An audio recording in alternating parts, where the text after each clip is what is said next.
Howdy, folks. What's up? What's going on? Hi, y'all. Damn, brother. What's up? How's everybody doing out there, boss? We're getting high tech. That was the first time I'd really heard the reworking of that again. It's the reimagining version. The reimagining of the theme. Thanks to I thought it sounded good, man. Fiverr and $40. I got that.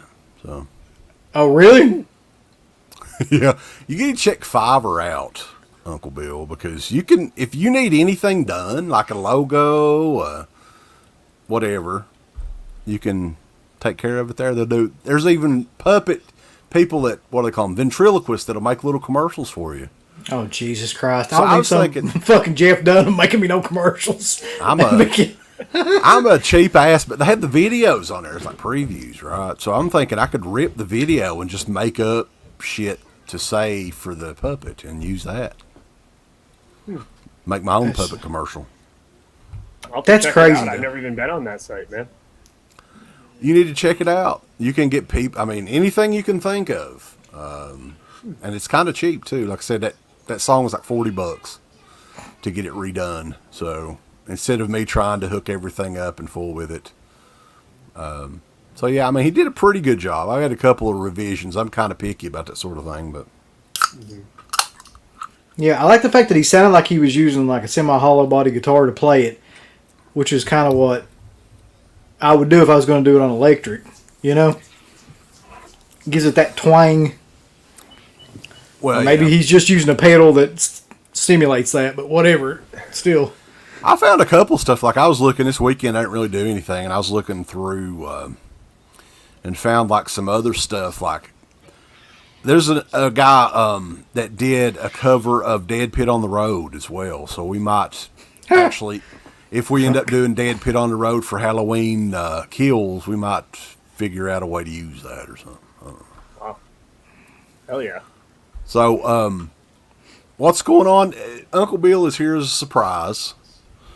He didn't join us for the last, we did the year one, about 3 weeks ago? Maybe about a month ago, Garrett? It's probably almost a month, yep. So basically what this is, it's kind of just a rapid fire, kind of talk about the movies quick as they released them. And it's amazing how many different movies they come out with in the first couple of years, Scream Factory. It's unreal.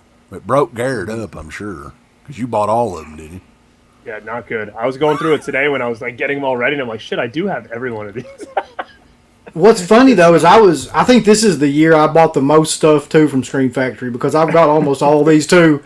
Like I was going through it, like getting ready and everything, and yeah, we must have really got into them around this time. Cause yeah, this is, and I'm curious to see if like year 3 is the same way. Like I scrolled through a little bit and I was like, oh yeah, I have all this, but I'm wondering if there's a couple maybe I passed up on back in year 3. Year 3 actually, I looked really quick at some of it, and it's there's some heavy hitters in that one too. And this is going to be an interesting year. I think that this is a real good follow up. I think there's some really big bangers in this one, but then there's a lot too that they have a lot of fanfare, but I'm like, I don't remember a lot of these. Like, if you ask me, like, what it's about, like, I had a tough time remembering a lot of these ones. Yeah, I did too, actually. I went back and tried to watch a few trailers on some of these movies, just to kind of refresh my memory, because some of these, I don't know if I've ever seen. Obviously, I didn't buy them. So, but yeah, we'll go through them. Also, Greg Caldwell had a funny comment here, and this is true, really, that he thought that Scream Factory blew their wad in the first couple of years. That's probably true. Actually, after probably year 3, I think year 3 was really solid. It kind of, and we'll talk about that as the shows go on, but it did kind of go downhill, after 2 or 3 years. Yeah, I mean, do you think it was it's tough because you look at it and you're like, you wonder if it was smart or them or not, because now the way things are, and I know you couldn't predict like what's going on now, but for them to score all these titles, to themselves is pretty impressive, because like they had almost, everything under their umbrella at some point. You know, there are some that they never got, like Reanimator, where, you know, another big, you know, movie, and you're kind of just surprised they never grabbed it. But some of these titles too, you're thinking of yourself like, man, it's just crazy that they were able to get all these out under their label. I really agree with that too. They had pretty much cornered the market on everything at this point in time. Mm-hmm. Like, I don't think, you know, this was before a lot of these other companies like Vinegar Syndrome got really, really popular. And it was mostly them and like the big name, you know, studios that were releasing the majority of this stuff at that time. I mean, you still had like Synapse and you still had Blue Underground and stuff like that, but they were by far the first couple of years, the first 3 or 4 years, releasing the most stuff of anybody. And like at that time, we thought, oh God, this is going to be amazing. Like they're going to be the saviors of, you know, physical media. And then I don't know what the hell happened. Like after that, well, the thing is, because they had everything and they were able to grab it right away, maybe they just figured, all right, let's see if this is going to last. Let's just put out whatever we can. But you know, it gets to a point where, like, you know, what else is left? Like, you know what I mean? So that's where I think that they ran into a problem is like, what else do you do? They released everything. Like, what else can you possibly do? And then you had other people like Arrow, like, kind of catching up and them getting titles and stuff. And I'm sure they didn't want to release all the titles Arrow was, you know, it got crazy, you know, even just looking through some of this and you're like, man, it's getting nuts already, you know?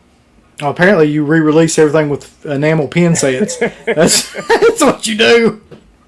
Yeah, we've talked about that quite a bit. I don't have you made up your mind, Garrett, on exactly which ones you're going to be getting as far as the new God. 4Ks? So he already did it. He already did it. No. I swear to God, I didn't. I swear to you. So I filled my car actually right after you guys did the show on Region Free. I just filled my car because I wanted to see like how much this was going to run me, because I added like Alone in the Dark in there. And I even added like House of Wax just to kind of see like what, you know, this was going to, man, it was crazy. And I was like, nah, I can't spend this money on this. So then I narrowed it down to 2 and 3 and Alone in the Dark. And I even took House of Wax out of there.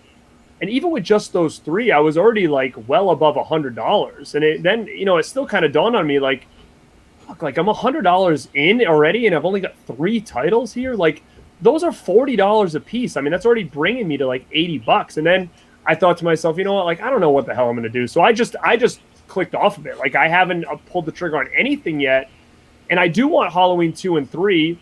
I just actually put up my steelbooks on eBay thinking like they're still sealed. Like, let me see if I can get the money to pay for these other ones. And then I'll pull the trigger on it. Like, can I afford it? Sure, I can. It's just the principle. It's like, I'm going to buy 2 movies that I have freaking multiple times for $80, you know? That was kind of my thinking. So, no, I haven't pulled the trigger yet. How about you guys? Have you guys yet? No, I haven't. I thought about, like, I really thought about, all right, because I never do this. I don't think I've ever done it, come to think of it, of just buying the whole set for $300, $350, whatever it would be, and trying to sell back the stuff on eBay. But I just I can't. It's just too much of a hassle. Plus, just the idea of doing that, there's just something that doesn't sit right with me. I thought about that too, actually. And then I put it in my cart and everything. And of course, the Kentucky state sales tax was like $18 added on to that. So I was like, okay, even if I can sell those pins for what would be the max? Maybe $100. Maybe. I think that's maybe, yeah. Maybe $100. I don't see those posters ever going for much because I know that we've harked on this for a while. Oh, God. Poor old Joe Robinson. I do feel bad, but nobody's going to pay that much money for any of those posters. Maybe part 3. Maybe. So if you were to get $50 for all those posters, that's still less than half of what you're paying, right?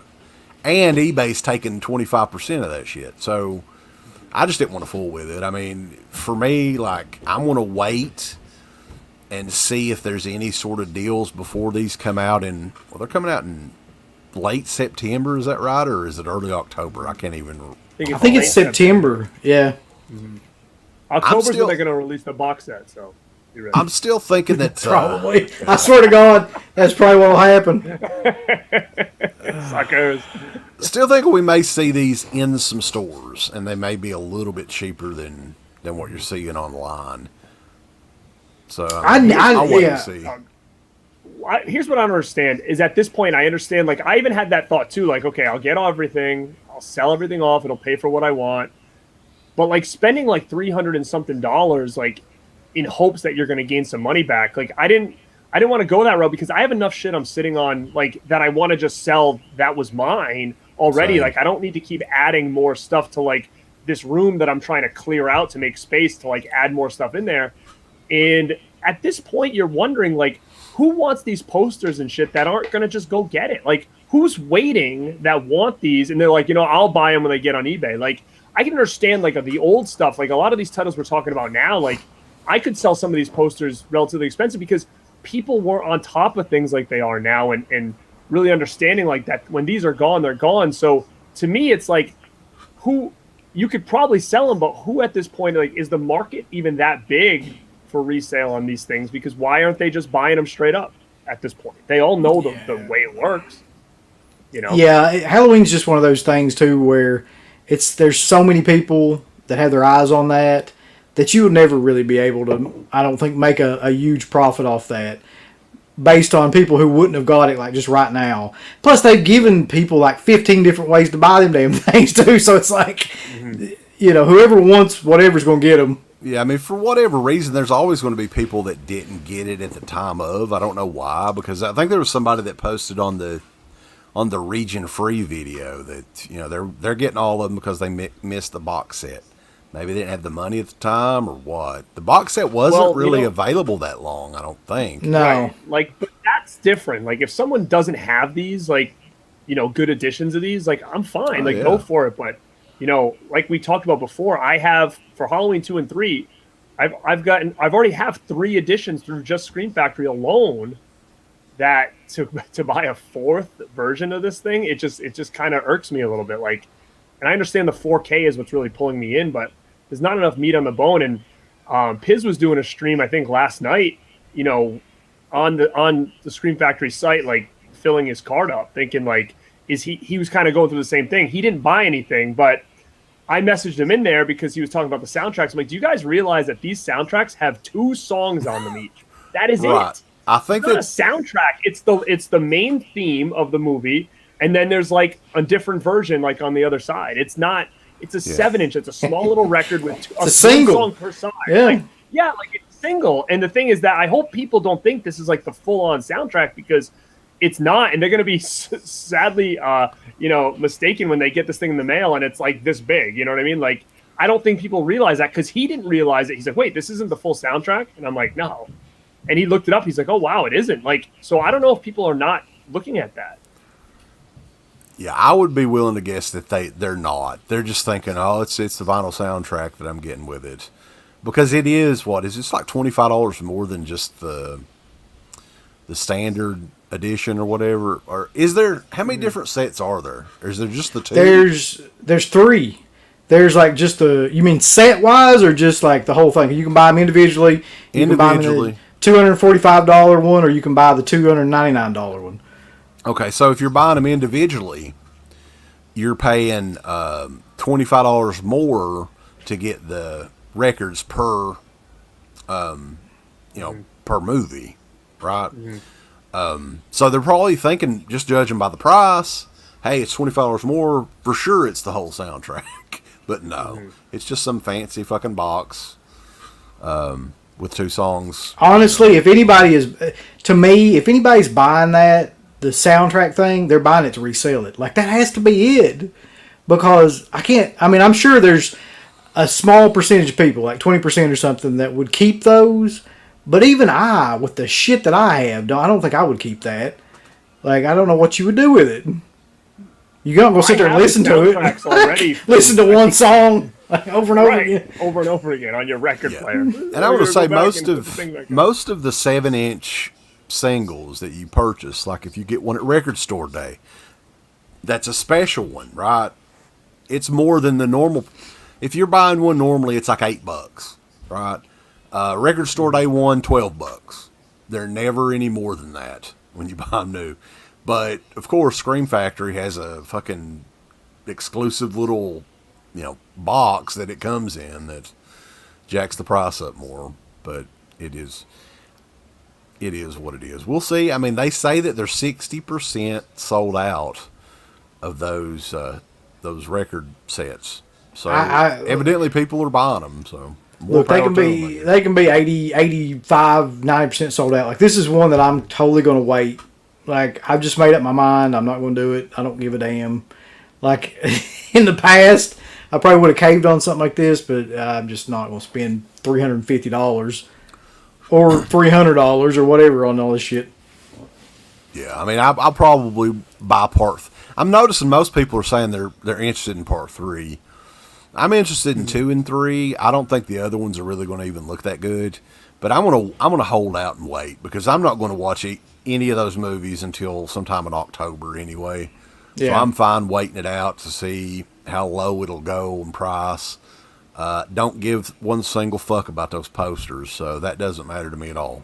I'll be honest with you too about the whole thing. Like, I'm more interested now in like obscure movies that I haven't seen than I am in like movies that I've seen a million times, and that I would normally only watch around Halloween.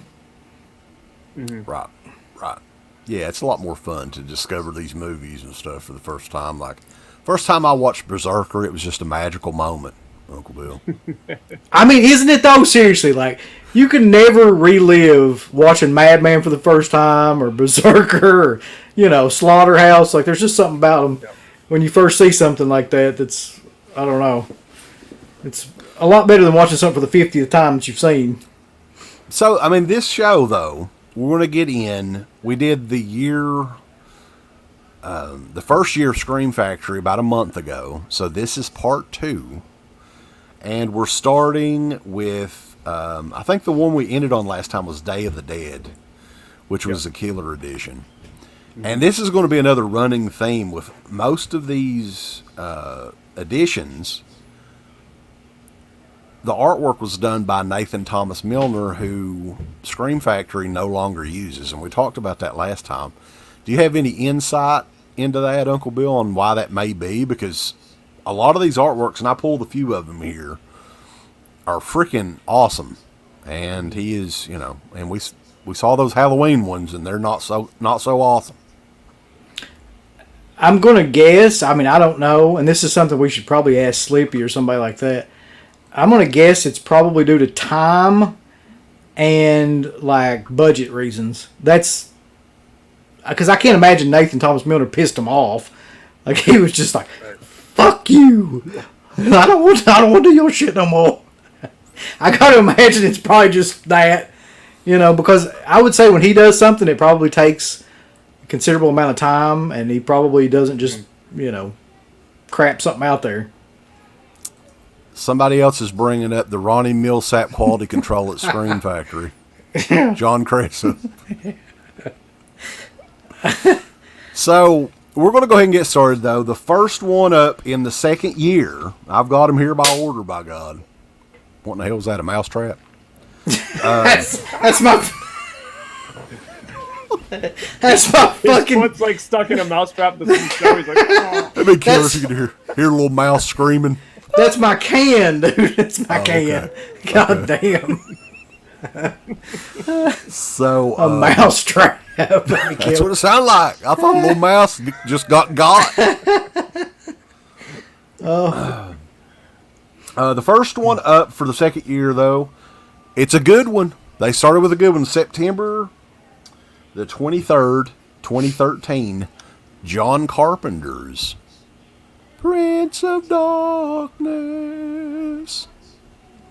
Killer song, killer movie. I love this movie. Love it. I even bought the 4K. I bought the 4K of this one. Super underrated in my opinion. I don't know what you guys think of it, but the one thing about this that just totally hooked me when I first saw it was that little like theme or score that at the beginning of that movie that pretty much lasts for like 15 minutes in the background, and then you're sitting there and you're like, dude, how killer is that this like little score sound like lasts like the first. It's a 15 minutes throughout the beginning of the movie, just kind of leading up to everything. It's so killer, man. Like I just love this movie, and I feel like it doesn't get enough praise, really. In my opinion. There's two movies that he did that I feel like are really underrated. That's one of them, and In the Mouth of Madness is the other. That's what I was just gonna say. Yes, because I mean I think he was like making these movies on a level that a lot of people didn't understand what he was doing at the time. Mm-hmm. But if you go and watch, like, there was one, I can't remember what the channel was on YouTube, where I watched a guy kind of deconstruct, like, everything behind In the Mouth of Madness and, like, what it was actually about. And, man, like, it's truly brilliant, like, the shit he was doing. Like, and when you watch it, there's no way you can pick up on all the stuff that was going on in those movies. And, like, you know, what he was putting in those movies at the time. And I think it went over, like, a lot of people said, a lot of people that love, like, Halloween and The Fog, where it's just straight up slasher film, like, they watch that and they just, all that kind of goes over their heads, and it just is like, oh, well, this is crazy or something like that. But those movies are amazing. They really are. Mm-hmm. Yeah, man, I'm glad you talked about Mouth of Madness, because I feel like that gets more hate than love in a lot of circles, and I love it. I think it's such a killer movie. And it falls very similar to a vein of this one. I don't know if it was the way it was shot or whatever, but definitely a cool movie. Definitely a good double feature with the Darkness. And anything in that Apocalypse trilogy is are some of my favorite movies, you know, that he did. Yeah, and the 4K, how's the 4K of that, Garrett? 4K looks great. You know, again, I talked about this before, and this is another reason why I'm kind of on the fence about this. Blu-ray to 4K is not as big of a difference as like a DVD to Blu-ray is. So what I'm seeing, I'm like, hey, it looks great, but you know, I'd really have to go back and like put the Blu-ray on, then put that on, and like really figure out if, you know, how much different it really looks. Like, to me, it looks great. The Blu-ray looks great too. So, you know, as far as me to say, hey, it's 10 times better than the Blu-ray, I wouldn't go that far, but it's definitely a cool movie to have on 4K, just, you know, with the audio and the visuals as well. And if I'm not mistaken, I think that the DVD version of Prince of Darkness was one of the very early DVDs, and it was like a really, really poor transfer and all that. So a lot of people were excited when this one came out. What I can remember most about Prince of Darkness is just there's like a sinister tone throughout the entire movie.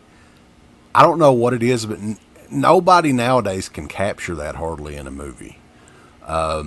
The score and the Alice Cooper song Prince of Darkness is fucking killer. I think it's the credits. That's in the credits of the movie, if I'm not mistaken.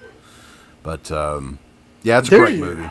There's some really terrifying stuff in that movie too, like the scene where the guy, you know, is outside and he's talking to him on the inside and his head falls off and everything. And then the other scene with, I can't remember the blonde girl's name, when she finally like morphs into the, you know, where all of her face is kind of melted off and it's the red and the patches. Like, whoever did that makeup, like, that is awesome. And it's just like her going through the rest of the movie like that. Like, that movie is genuinely unsettling when you watch it. Yeah, super cool, definitely. And like you said, the tone is just awesome. And, you know, the subtle score that's kind of like building you up like something big's going to happen. And it's good. So if you guys haven't checked out Prince of Darkness, please check it. For sure. So on the same day, September 24th, 2013, Psycho 2 and Psycho 3 would be released. So within, and we were talking about earlier, I think Greg Caldwell mentioned this, about them kind of blowing their load all at once. So within a 2-week period, back in September of 2013, you had Day of the Dead, Prince of Darkness, and Psycho 2 and 3, all within 2 weeks. Yeah. Also, those are like your favorite movies, though, or some of your favorite movies, I know. Yeah, I mean, it kind of, Psycho 2 in particular was one of the movies that got me into horror. I mean, it was one of the very first 2 VHS tapes that I rented as a kid back in the day. I can remember it was, and I grabbed it here, fuck it, I'm nostalgic for it. Psycho 2 and Friday the 13th Part 6. So that was a hell of a double feature to get a young 7-8 year old kid started in horror. But Don't you think it's interesting that they chose to go with the original artwork on these ones?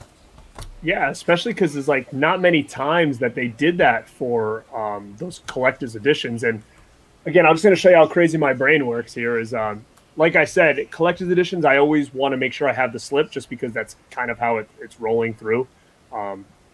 So I don't have the slips here. I do have the slips. They're in a box, but I don't display these with their slips on it because Part 4 does not have a slip. So in order for them to look nice together, I had to take these two off. So it's just a weird way my brain works when it comes to this.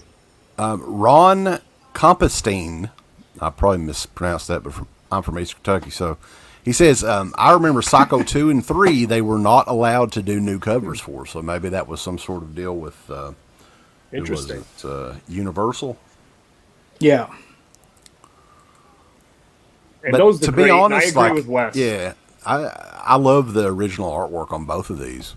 Mm-hmm. Yeah, some of that stuff they could just leave it alone. It'll be fine. I mean, those are classic shots.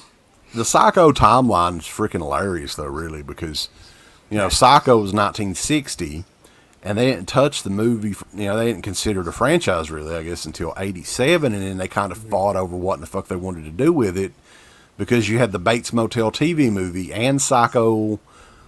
Oh, wait. Psycho 2 come out in, like, 82? Right? 82, 83. 83. And Psycho 3 come out in 86, 87. And then the Bates Motel come out that has a separate timeline in like 87. So it was very, very odd. The Bates Motel TV movie is freaking terrible, but I kind of enjoy it too for some reason.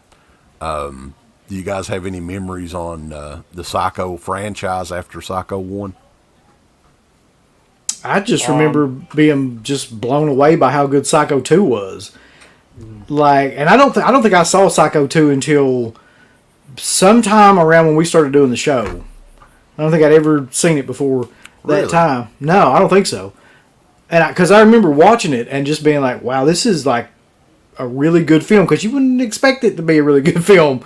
Like a sequel to Psycho that had been done like 20-some years like after the fact. But Tom Holland, I mean...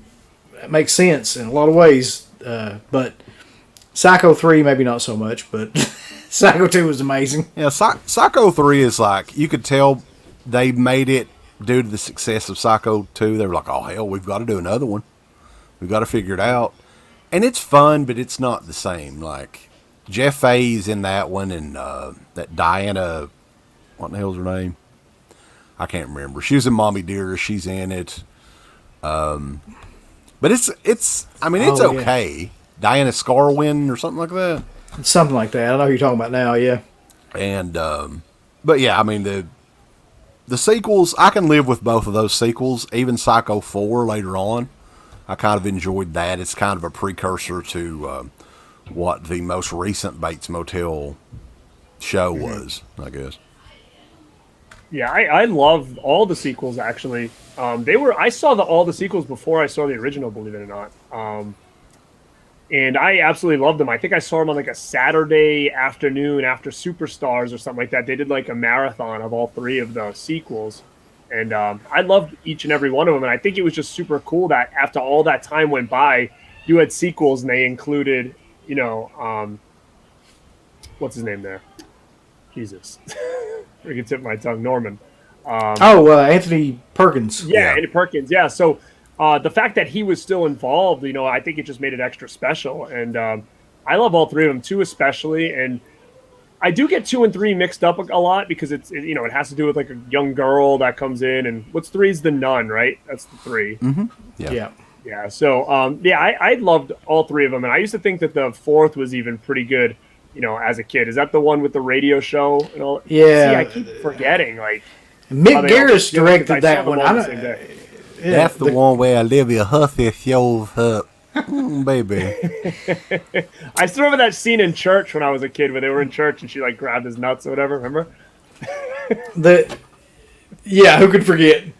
No. I remember that. It's like the one scene as a kid I was like, what the heck? The king of mediocre horror sequels, though, Mick Garris directed that one. That guy, I swear to God, man, one of these days, we got to do a whole show just about the shit he directed.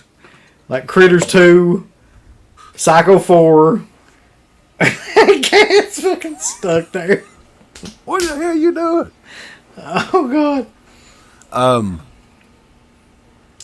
We actually interviewed the writer, and I think Ken was mentioning him on here, of Psycho 3, Charles Edward Pogue. He's actually from Louisville, one of the years at the Friday Night Film Fest. And I completely forgot about that until he mentioned it. But yeah. Yeah, he came back for like 1 year. I don't know. He did conventions and stuff, and then he was just gone. Yeah, we talked to him, and that interview's online if you want to check it out. I'm pretty sure it still is. You know, there's a couple of people that have done that too. Like the guy from The Shining, Danny from The Shining. He just came back for 1 year and did shows, and then just you never see that guy anymore. I don't think he much really wanted to do those shows anyway, though, just judging by how he acted. But, yeah, that's true.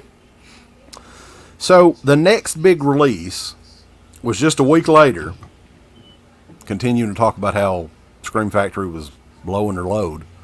The Amityville box set, the Amityville collection trilogy, Amityville 1, Amityville 2, The Possession, and Amityville 3D. And it was also available in, was the 3D in real 3D or was it just standard 3D? I can't even remember at this point. Blu-ray 3D. I don't know. Okay. So yeah, it was in legit 3D. Yeah. Like it says here, you need, in order to watch this in 3D, you need all this equipment. 3D HD TV, 3D Blu-ray player, or PS3, 3D glasses. So yeah, pretty cool. No. I ain't getting all that shit. Well, I mean, I don't think you can now unless you have. No. Yeah, I don't think they even make. So what you're saying TVs. is you didn't buy this and then we'll go out and buy all the stuff it told you needed to have to watch it? Wouldn't that be killer if somebody did that? Oh, fuck. I gotta get all this stuff now. What's odd is there's so much of that coming out now that you could actually, Friday the 13th 3D was like that. The Silent Madness release. That anything I've ever tried to watch in 3D, whether it be Blu-ray or DVD, it always looks horrible anyway. Like when you try to watch it home theater style, it just doesn't work out. Yeah, but as far as the Amityville movies, I dig Amityville 2, Amityville 1 and 2. I don't remember Part 3 being very good at all. I think I've only watched it maybe once or twice. Yeah, I remember Amityville 1 is one of those movies that I absolutely love, and I feel like it's another one that's very well known, but doesn't get the love it deserves, in my opinion. I love Part 1, and I love Part 2. Part 3, again, I think I've only seen it like a couple times, and I vaguely remember much about it, to be honest with you. I just remember Part 2 like being one of the just most unsettling movies to watch because it's got Burt Young in it, and he's like turns into a pedophile, basically, like, or maybe not turns into a pedophile, but kind of is a pedophile, and or that's insinuated, I guess. Like it's not actually shown, but it's just so that movie is so just You watch What's it. And the girl in it? What was her name? Diane Frank. Yeah, Diane from Frank. she was in Better Off Dead and Bill and Ted. Version. Yeah. So yeah, the I guess the sequel was a prequel to the original movie, and then after the first three, they kind of just those movies went in a totally different direction. But yeah, the first two's really. I always enjoyed the first two movies. I don't really watch them a whole lot, to be honest with you. But this was this not the very first box set that Scream Factory did? It was, yep. Okay. So did they do a limited edition with that one? I can't recall. There was a poster with this as well. As far as if this box set was limited and then they kind of broke them up into singles, I don't know. But I did have the poster for this at one point, which has been sold. But yeah, I was super excited when this thing came out. Yeah, I think that was a big release when it came out, for sure. Meg Ryan is in Part 3 as well. I guess we should mention that. I don't remember her in it. But I think I remember Aunt Becky in it, right? Wasn't she in it? You talking about, what's that? Lori Metcalf? Yeah, Lori Long. Yeah, the ex-con. Oh, the ex. Oh yeah, yeah. Okay. I'm getting the chick from Roseanne mixed up with the chick from Full House. Saved by Lori's. Yeah. Well, there's another chick from Roseanne that's in this next movie. Garrett, you're hardcore as fuck if you've got this one from 1971. What's the Matter with Helen? I'll fucking die if he's got that. So actually, it's a 4-pack. That's so killer. You're gonna look. It was a 4-pack that came out, and it only came out on DVD, and then they re-released these suckers on those like limited edition double pack Blu-rays, where there's only 1,000 available, like The Outing and Vagrant and all that stuff. I've got the one that's got yeah. Yeah, I don't know why they went back and did like a DVD with like a 4-pack because they were already well into Blu-ray, but. Yes, this has What's the Matter with Helen, The Vagrant, Godsend, and Outing. Cool. And I don't remember anything about what happened to Helen. I really don't. So. Yeah, they all came out the same. If anybody says it's good, let me know. I'll rewatch it. Listen, I want a fucking plot summary of What's the Matter with Helen right now. I want to know what goes on in that. I did watch the... What's the matter with her? The trailer. What the hell is the matter with her? Like, we need to know. It's the same woman that played Roseanne's mom on the... What was her name? Winters? Shelley Winters or something like that? Oh, yeah. Yeah, yeah she's Helen in it, so she's the one that's... Yep. And then, that box set, the Vagrant, which is kind of like a comedy type deal. Bill Paxton's in that. The Godsend and The Outing, a.k.a. The Lamp, which is coming out... Oh, baby. From Vinegar Syndrome, it's the Lamp cut. Okay, so if you haven't seen the extra 5 minutes of The Lamp, or you haven't seen it, you may have seen The Outing, but you have not seen The Lamp. Well, it's like The Exorcist, the version you've never seen, The Lamp. Well, you guys make sure to tell me not to buy The Lamp, because the fact that I've got The Outing on DVD over here and Blu-ray from Scream Factory. Yeah, that's enough. If I really get to have The Outing 3 times, this is a problem. Well, the thing is, though, is you do not have it in the Lamp cut. That's the problem. That's right. So you need to get it. Don't tell me that. And the beautiful soft slip cover that you can just rub up against your face. Oh! Like, imagine, like, the other day I watched you guys on Region Free, and they kind of asked around, which movies do you have, like, the most copies of? Imagine it got to me, and I was like, The Outing. I got the fucking Laserdisc of The Outing and 5 other versions. Ken Carlson, he mentioned this on here real quick. I did get the Vinegar Syndrome and Amityville set, so that's a killer set that you can. I think you could still get all those individually too. So yeah, that was an ordeal. Remember? Yeah. I think a bunch of people tried to get multiple copies of that, and then whenever the site reopened, they put them back on there. So, continuing on though, all that stuff came out October the 8th. October the 22nd, Chilling Visions, 5 Senses of Fear. I have no idea what the hell that was. God damn it. What?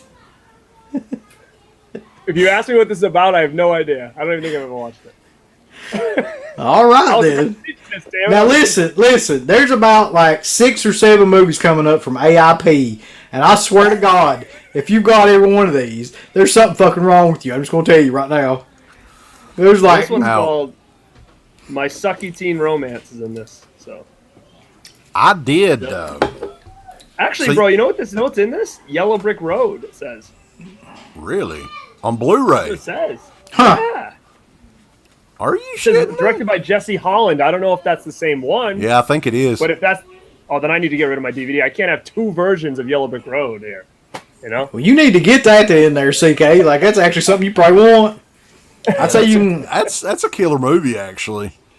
I know. It's a good movie. I'm just seeing what else is on here. I didn't realize it was on Blu-ray, though. So, I actually, at one time, I did have the Vincent Price collection. That's the next one that's up. It has...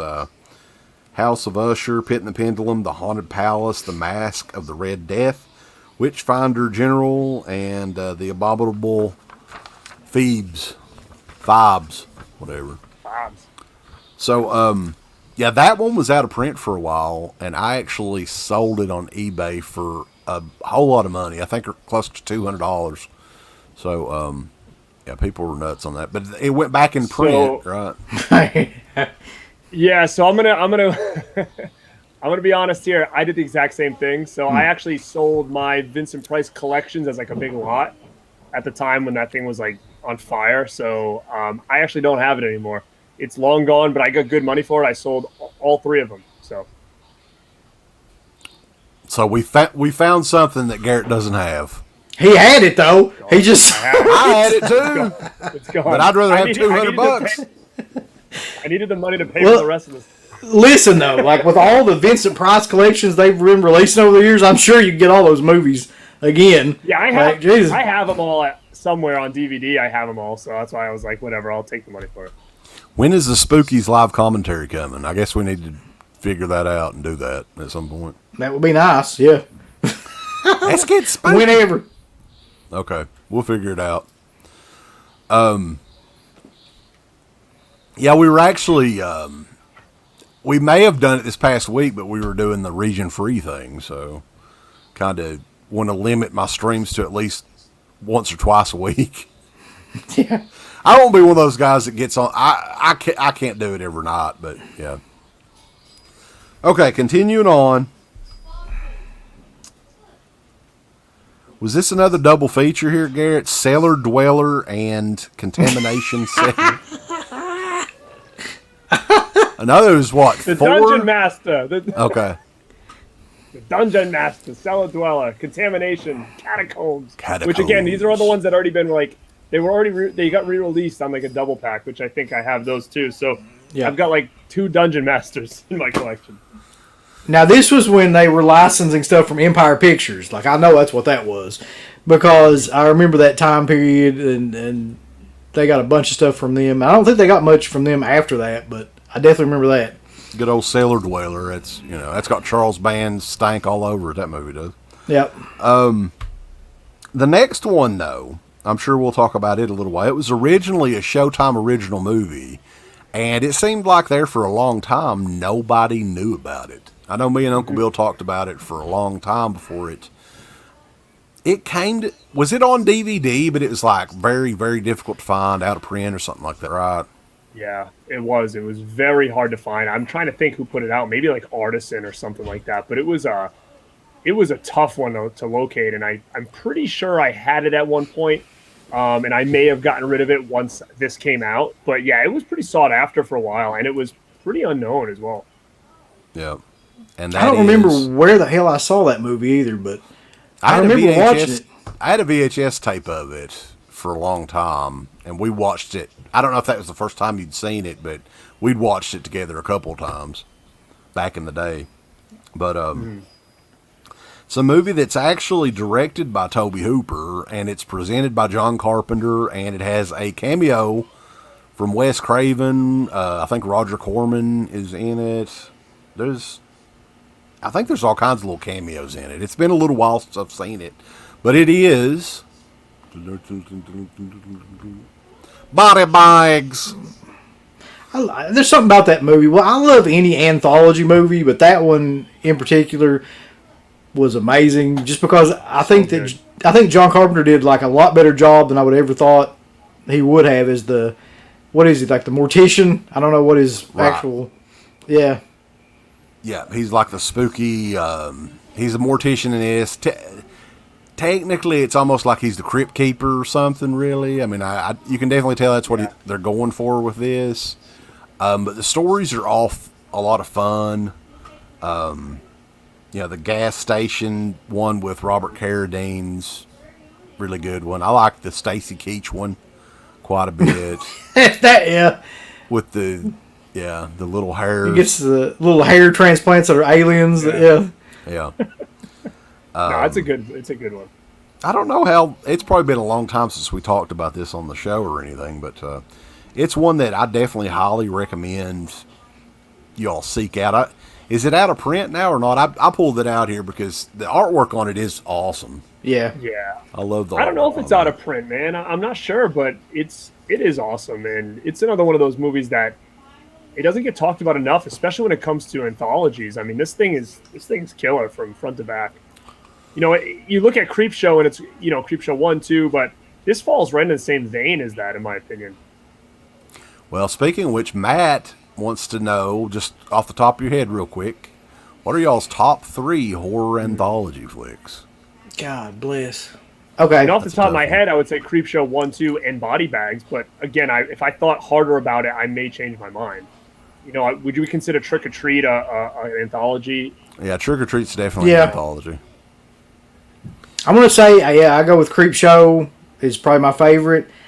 I'm going to go with Tales from the Dark Side, the movie. And then I'm going to go, you got to go with Body Bags in there somewhere. Mm-hmm. I would put, if I was doing it, I would do Creepshow 1, 2, and Creepshow 3. No, just kidding. I was going to say. I would probably do the original Creepshow. Put that out of Creepshow. blue. Who's the one? Who's the one that's going to put that out? I'm surprised it hasn't been put out, at least like Vinegar Syndrome or one of those companies like that. They could even do a double feature. They could do Creepshow 3 and Day of the Dead 2 Contagion. That'd be a good double feature. It'd make you want to stab your eyes out. Creepshow 1, I would put Trick or Treat up there. I would probably put Creepshow 2 up there too, honestly. Yeah, I think those 3. Someone said Nightmares, which is another good one. Nightmares is yeah. I think. I mean, I actually Trilogy. like. You can go Trilogy of Terror. Yeah, and Black Sabbath 1, 2, and the. There's a lot of them from that time frame. What's the one that you guys just talked about where the guy died? I do like that one. Oh, Twilight Zone? The movie? Yeah. I thought it was all right. Someone said it's something in here. Oh, Mortuary Collection. I keep hearing about that. What is it? I fucking tried to get CK to watch that. Like, I kind of agree with that, too, because that's a lot better. It's good? I would have never thought in a million years it would be good. But it's on Shudder. It's got the dude from Highlander, Clancy Brown. It's got him as like the mortician, and just that alone is amazing. And the stories are actually really good too. You kind of have to watch it. It's kind of like okay.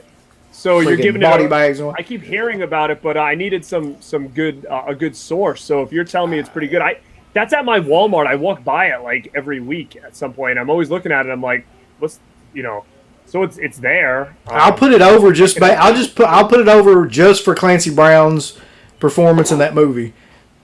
Like I think it's really good. Cool. Said Cat's Eye, which is another good one. It wouldn't be my top 3, but I like it. I always forget that one too. I don't know. It's like The Offspring's another one. From a Whisper to a Scream or whatever. That's a pretty good underrated one. When I was a kid, I watched that probably like 100 times. That was one of my favorite horror movies when I was a kid. Yeah, there's so many. I mean, that might be a good idea for a show at some point. Because there's a ton of anthologies that I'm sure we're just not even thinking of.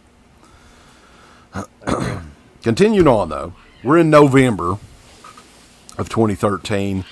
Another I still think to this day, it's a very underrated Carpenter movie. And it's got possibly my favorite outside of Halloween theme song that Carpenter ever did. And that is Assault on Precinct 13.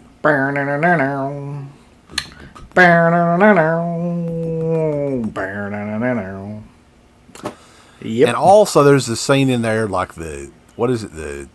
where she's got the ice cream cone or whatever. That's like that's just being mean. I remember watching an interview with him where he was like, it was probably like 10 years ago. He's like, I probably wouldn't do that now. When I was young at that point, I really didn't give a shit. Yeah. So, but yeah, this it's totally different than what you would think coming from Carpenter, but it's really, really good. It's been a long time since I've seen this, but it's basically like an invasion type movie, really, of the Precinct 13 prison. So yeah, it's one of my favorite films just in general too. Tarantino calls them hangout flicks, where it's just like a group of people hanging out and you get to know like the characters, and then there's some sort of like great evil that they're having to fight. In this case, it's this gang that kind of surrounds the place and trying to take revenge. And it's just a great movie. And the guy who plays, what is his name, Napoleon, I think, in it. Whoever the hell that guy is, I'll never remember his name, but that was like a great performance. Just one-liners, like one right after the other through the whole thing. And as far as like the Carpenter style, I think it started with this movie because this was 2 years before Halloween, right? So I mean, just the atmosphere along with the music and everything. Carpenter did Dark Star before this, which is totally off the wall. But this was the first real Carpenter movie, I think. Yeah, this is the one where he first used, I think, the Panavision widescreen thing that he became famous for. So. Yeah, and so this is the one that's like his style, really. It's the first of his style. So the Blu-ray, I don't really even remember the transfer on the Blu-ray. Do you guys? I know it's kind of a grindhouse type movie, but I don't know how much they cleaned. I think it's good. Yeah, it's been a long time since I've seen this. I actually didn't get that right away, so I never had the poster for that. I got that like that Christmas that it came out. My wife got it for me because I gave her a list of the Screams that I didn't get yet. So she picked that up for me. But what's funny is that you said that we're still in November. So you're saying everything we've talked about so far was in like less than 2 months. Yeah, late September to early November is where we're at. Okay. God. Yeah. I was definitely broke then. The next one's kind of a weird one. Is Eve of Destruction from 1991. Gregory Hines is in this, and from what I can make out, it's like almost like a female Terminator type movie, right? He's got it. You know he's got it. I've seen that. Look at that face. How could you not like that? Look at that. Why would you not? Don't fuck with me. I know I've seen it. I can't remember anything about it. It's actually a good movie. It's on. I think it's on Tubi. Tubi, you guys. I keep putting it over, but I'm telling you, I go to bed at night, throw on Tubi, and I just scroll around. Like that thing's got everything on there, and it sucks because I'll order something from like Vinegar Syndrome or Severin, and as soon as I walk upstairs, I put on Tubi. It's like newly released. I'm like, what the hell? Like it's always like on there. So I would definitely check it out. I think that's on there right now, or it's on Prime for free. But I just saw it recently on there. And that one was just a standard release. Didn't come with a slipcover or anything, right? No, standard. Okay. Yeah. Next one's a really fun one. That I think we talked to. What was her name? We interviewed Kelly? her briefly. Yeah, Kelly Maroney. Yeah. From Night of the Comet. It's a movie nobody ever references anymore. It's from 1984. There you go. Kelly Maroney made that entire movie, man. Like just her character. Yeah. Mm-hmm. It's like if they said, let's take Valley Girl and put zombies and shit in it. Like that's that movie. Yeah. This is a good movie, too. Very good movie, and I feel like it didn't get any. Like for a while, I had it on that MGM DVD, and it felt like it was a movie that no one ever mentioned. And as soon as this Blu-ray came out, everybody's like, "Oh, I love that movie," and I'm like, and you just kind of heard everybody talk about it. But yeah, it's cool. Very cool. If I'm not mistaken, like whenever that DVD came out too, that was the first time it'd been re-released since the original VHS release. So it's very, very, very hard to find and track down. And there was some sort of rights issue with it, I think, if I'm not mistaken. I can't remember exactly what it was. But, yeah, it was one movie that when it even came out on DVD, people couldn't believe it, that it was finally coming out. And I think Felcher worked on the DVD, if I'm not mistaken, too. Yeah, I remember him talking about it at that time. Or around if you're a fan of just 80s era stuff with like a lot of it's in a shopping center, mall, stuff like that. It's got zombies in it. Kelly Maroney's awesome in it. She wears a cheerleader outfit the entire movie pretty much. So that's a good one. That was a hell of a release from Scream Factory too. I'll give them credit on that. And I think Nathan did the artwork on that too, right? Wasn't that one of his? I don't know. Let me see what it says on there. Yep. Okay. Nathan. Yeah. Okay, so also, I just wanted to reiterate here, Assault on Precinct 13, Eve of Destruction, and Night of the Comet all came out the same day. The next week, on the 26th of November, The Horror Show, which in some countries is known as House 3. And I always got this movie confused with Shocker because it's basically the same damn movie. It is, isn't it? I didn't think about it. And I actually never saw this movie until I got that friggin' box set. Yeah. And I finally got to see it. Yeah, I got the box set as well. Which, that's a hell of a deal. I think it's still on sale right now with the Camp Arrow video deal. It's like $28 or $30 or something on sale right now for it's all 4 house movies in the UK on Blu-ray. Yep. So, but yeah, The Horror Show, I mean, that was another standard release, right, Garrett? It was just one of their... Oh, yeah. It was a Blu-ray DVD combo pack, but it was it wasn't a collector's edition.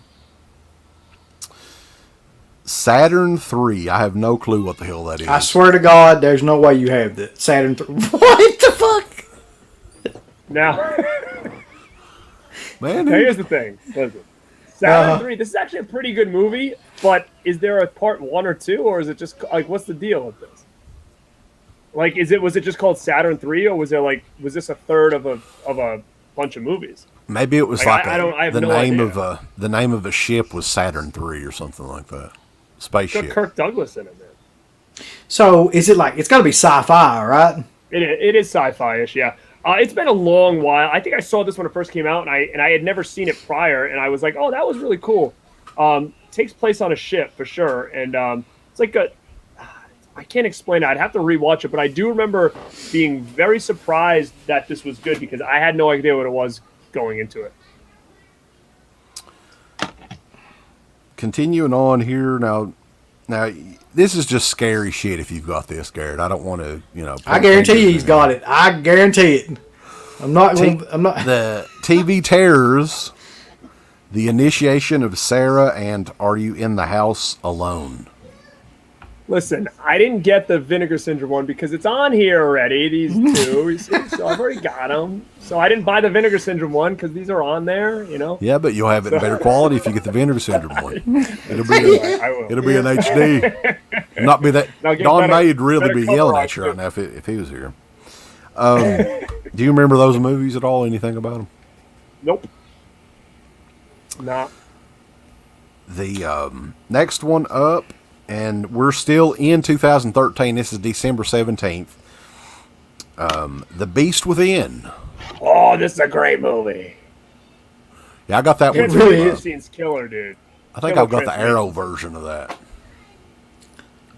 I'm trying to remember who directed it. Who is the director of that? Because it's some Mora guy, I think. It is. Hold on, can't see in the light. Harvey Bernard Gabriel Katska production. I don't know if that helps. Directed by Felipe Mora. Mora? If it's the same guy I'm thinking of, didn't he direct one of those horrible Howling movies, like 3 or 4 or I think he directed 3. Howling 3, I'm pretty sure, because he's Australian. Whoa! But this movie is like a shit ton better than the Howling 3. I'll tell you that. Like, it's about a giant locust, basically a giant boy locust. It's a cicada. Cicada, yeah, grasshopper, something. So you had that day. You had The Beast Within, and the Klaus Kinski movie, Crawl Space. And there's a couple of crawl spaces, right? This is not the one I want. I want that other one. Well, I've got that one. And it's that's been like MIA forever.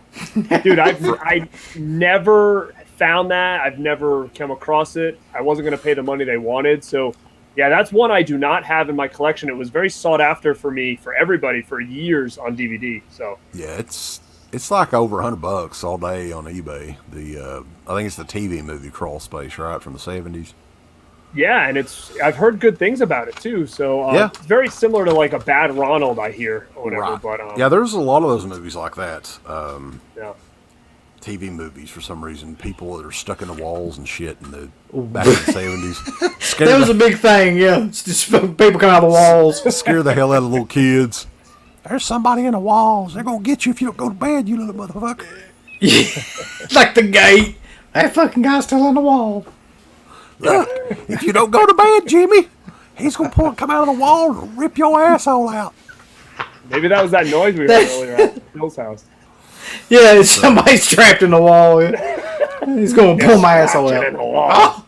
I got good news, though. We are in 2014 now. The first release from 2014 is a movie that I saw one time and I vowed to never watch again. It was Cat People. There we go. You son of a bitch. You got the slip cover for it and everything. Like, I remember watching that movie as a kid, really young, and like there's like one scene in it in particular I can remember, but I don't remember anything else about that movie. I know doesn't have Malcolm McDowell in it. It's not a bad movie. It's weird. It's super weird movie, but I always kind of thought it was pretty good. I have the DVD if you want it, brother. I'll send it to you. It's the snapper Yeah. case. It'd be killing. Snapper case. I'll ship it to you in a medium now. Oh shit! I miss the snapper cases. Not really.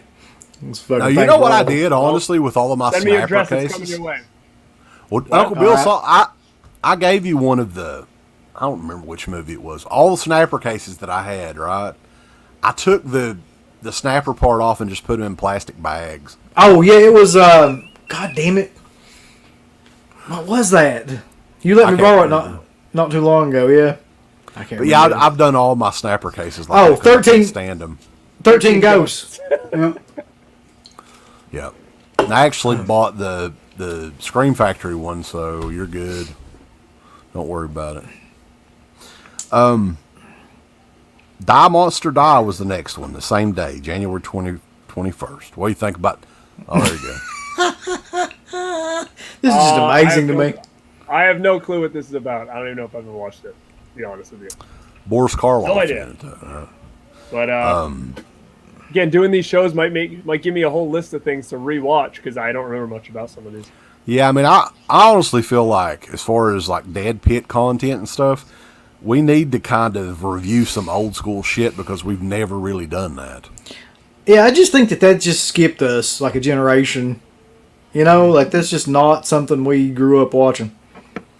Super duper chat from Hey Dude 607. Loving these, looking forward to the rest of them. Yeah, these are fun to do because it's kind of, like I was saying earlier, it's just like a free for all BS session about a ton of movies. Next one up, this is hilarious too because I know he's got it. I know he has it. I'm waiting on it. The double feature of The Beast of Hollow Mountain and the Neanderthal Man. Dude, you guys want to do reviews on old movies? Let's do a review on the Neanderthal Man. It's a fucking two-pack. I have no clue. I have no clue what these are about. So Well, of course you don't. That's like some shit that my dad would watch. Like shit from the 50s. Scream Factory could do no wrong, man. Oh God. What you could do though, I is like, trusted them with everything. I had. if you if you can't sleep one night, just put one of those in there and it'll probably make you fall asleep. Neanderthal. The Neanderthal Man especially. Oh God. Also, the next one up in February 4th, it was the Kevin Tenney double feature month, kind of, but they released these separately. This edition is fucking badass and one of the best covers that Scream Factory's ever done, in my opinion. And I pulled it out here somewhere too, but Garrett, you got it ready, don't you? Woo, baby. Night of the Demons. Yeah. This is one of the posters that I haven't sold. I said last time I have a boatload of posters from these couple of years. So if anybody's interested in posters from Scream Factory, hit me up. I have some for sale, but not sure if I'm gonna get rid of this one. This is another classic that I just love. This one. That's one of my low key favorite horror films. I don't know, like there's something about it. Like you can watch it on Halloween. You can watch it. It's just a great movie. That opening music is killer, dude. It's like the movie is based on a party, but like when you're based around a party, but when you're watching it, it's like it's fun. It's like going to a party or something. You know what I'm saying? Mm-hmm. So I think that movie really does hinge on what's the guy's name? Hal Havens. Hal Havens. I mean, I think he's a big part about why that movie is as good as it is because he just keeps everything going until he gets killed. But yeah, he really one of the best lines of all time in a movie. And I swear to God, like I use it all the time around the house, just joking or on the show or whatever. Eat a bowl of fuck. We're here to party, right? Or I'm here to party, or whatever he says. Yeah. Evidently, according to Kevin Tenney, that was just something that he said. I don't think that was in the script. That's freaking amazing, if that's the case. What was the original name for this movie? Wasn't it like Halloween Party or something? Wasn't it called something like that? I think it was Halloween Party, yeah. Yeah, it's kind of a cool name, yeah. And then, of course, Witchboard, which Tawny Katane, the star of the movie, just recently passed away not too long ago. It's another great one from Kevin Tenney. Look at that. It's one of those. You got yours autographed, man. How'd that happen? So, number one, this isn't a collector's edition, which I always thought it should have been. I don't know why this wasn't. Yep.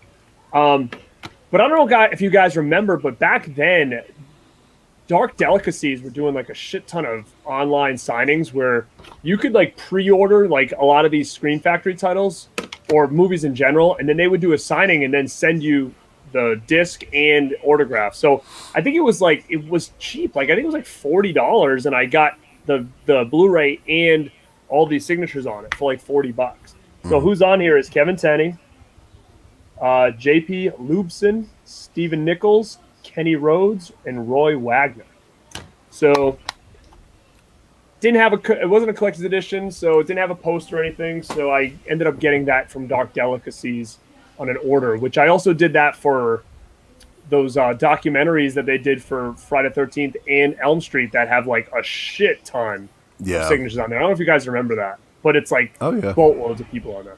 Yeah, I've got that around here somewhere. They still do stuff like that every once in a while, but not like they used to. Used to, it's like on almost a monthly basis they had something cool like that. Yeah.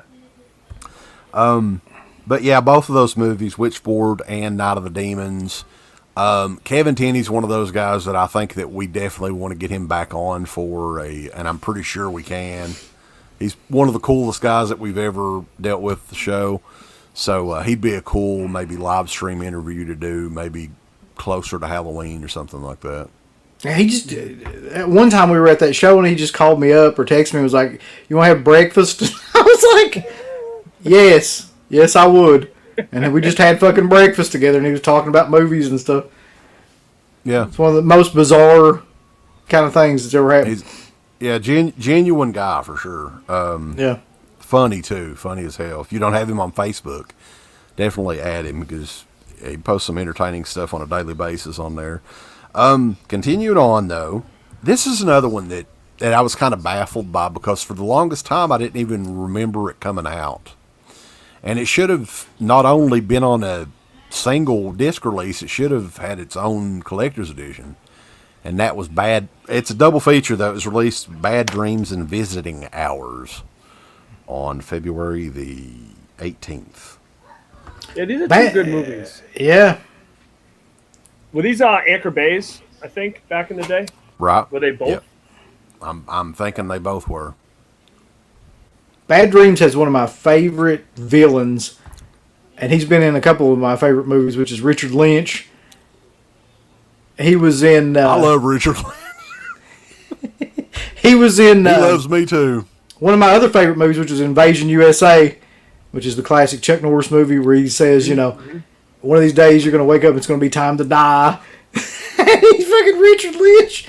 He also tore my poster all to shit, though. I'll never forgive him for that. What? You don't know that story? Okay, before we went to a show, and before Richard Lynch passed away, Richard Lynch I feel like had like a lot of problems. And one of them I feel like was either alcohol or substance abuse, because I went up to get my poster signed by him, and he's like acting freaking wild. Just, I don't know, like can't sit still, like, just, slurring, making, all these things. And like I put the poster down. I forget who was sitting next to him. It was it the guy from Days of the Dead? What's that guy's name? Bill Philpott. Yeah, he was with him. And like he was like, yeah, just you give me your poster and I'll get him to sign it. So he puts the poster down and he's trying to unfold it. It's not rolled or anything. It's just one, it's like folded up. And when he's doing, he just rips the like right down the middle of it because he's fucking with it. Like, he's just like real quick trying to like open it. And he rips like straight down the middle of it. And he's just like, whoops. And then he just signs it like nothing happened. And then Bill was sitting over there and he's like, I'm sorry, man. He's like, it's just. Well, at least you didn't pay anything for it. Yeah, that's true. I did pay for the fucking poster, though. Well, the other part to that, though, Richard Lynch was drunk as fuck this day. All right. The reason I know this is, like, Uncle Bill got his picture with him, right? And then I guess he didn't have a whole lot of people that came up to him that day or whatever. So he was just, and he didn't know that he wasn't getting paid, right? He didn't pay any attention to that. Do you remember that? Yeah, I mean, I don't think he had any idea that I didn't pay him. So he's like, come here, big fella, don't you want, I'll take a picture with you too. And he got like, have you ever had somebody get uncomfortably close to your face and like just talk and like spit and alcohol fumes and everything was right in my fucking face. And there's a picture on the Facebook page of this. And it, like, that was probably one of the funniest experiences ever because he would just, I couldn't really even understand what the hell he was saying, but he was just talking like right next to me like he was trying to make out with me or something. Richard Lynch did pass away like less than a couple years later, I think, from that though. So that's our Richard that Lynch poster story. ripped up or no? Yeah, it's in here somewhere. Like I think it's over there in one of those boards. Yeah. Also, Wet Movie, because he's giving us some advice. He's got like, I don't know how many damn subscribers Wet Movie got now. I don't even know. But like the video, hit thumbs up, and it helps us out, right? Subscribe and save. No, I see.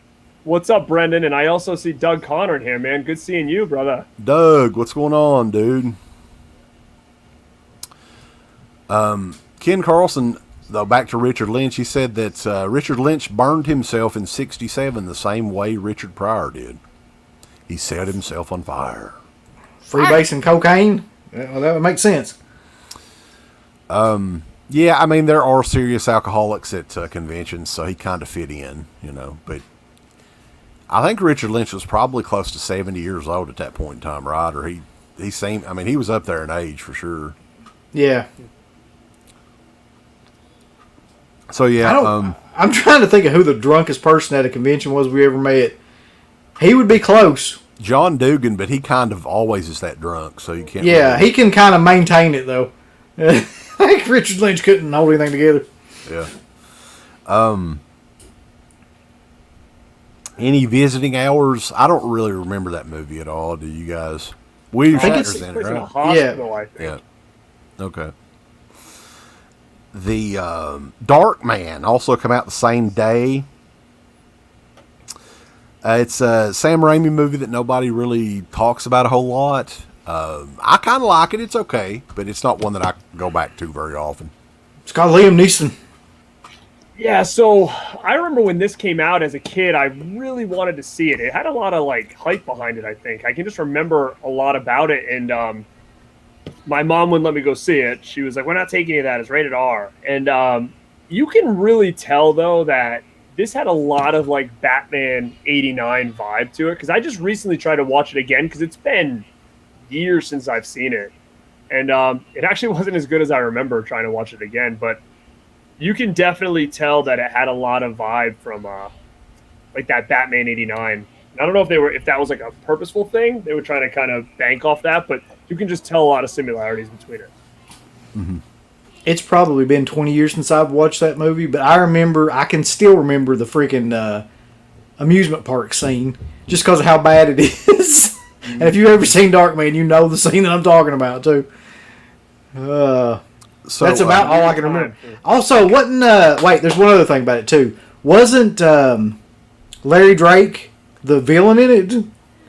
It's yeah. In the first one, wasn't that the first one? What's this guy's name here? Shoot, I'm trying to think of what the villain's name was. You know him, but I don't know what his name is here. This dude. Yeah, that's Dr. Giggles. Yeah. Okay. Yeah. Continuing on though, they did take a long 1 month hiatus from February the 18th to March the 18th. The next release on March 18th, 2014, The Slumber Party Massacre. Now, this is one that had been re-released a few times. I still have the new Concord DVDs where they released all three of the Slumber Party Massacre movies and both of the Sorority House Massacre movies in a set. Now, was it Shout Factory did the Slumber Party Massacre by itself first, and then they did a collection, right? They did the collection. I'm not sure if they did a solo, but I have the box set from them. It's like just like a collection. It's just got multiple discs in there. But that Concord ones were just classic, man. I remember buying those actually at a video store that was going out of business. I ended up grabbing like all of them, all the Slumber Parties and Sorority House, and just all from there. But those were hard to find for a long time. Yeah, I remember the box set itself. Like I think I told you before, Uncle Bill, he does break for Drake, don't you? I don't give a fuck. That's one of the most underrated movies ever, and you know it is. You don't know what's funny about Larry Drake though is I actually met him one time at a convention, and I tried to get him to do, if he didn't want to do an interview with us, obviously I asked him, and I was like, well, could you do just like a promo and say, hey, this is Larry Drake, a.k.a. Dr. Giggles, and you're listening to DEADPIT Radio. He's like, no. He's like, no, I don't feel comfortable giving any sort of... He said something like he didn't feel comfortable giving some sort of approval of the radio show he doesn't know anything about. That's probably smart in hindsight. Yeah. Okay. We get on there and be like, dicks! Whatever. But they recently re-released Slumber Party. Not re-released it in terms of like did anything new with it, but they put out the figure and everything with it, which I got, and then they got the steelbook. Yeah, that came with it. Well, the gimmicks with the steelbooks now, according to Scream Factory, is these are 4K remastered transfers, so they're supposed to be better. Oh.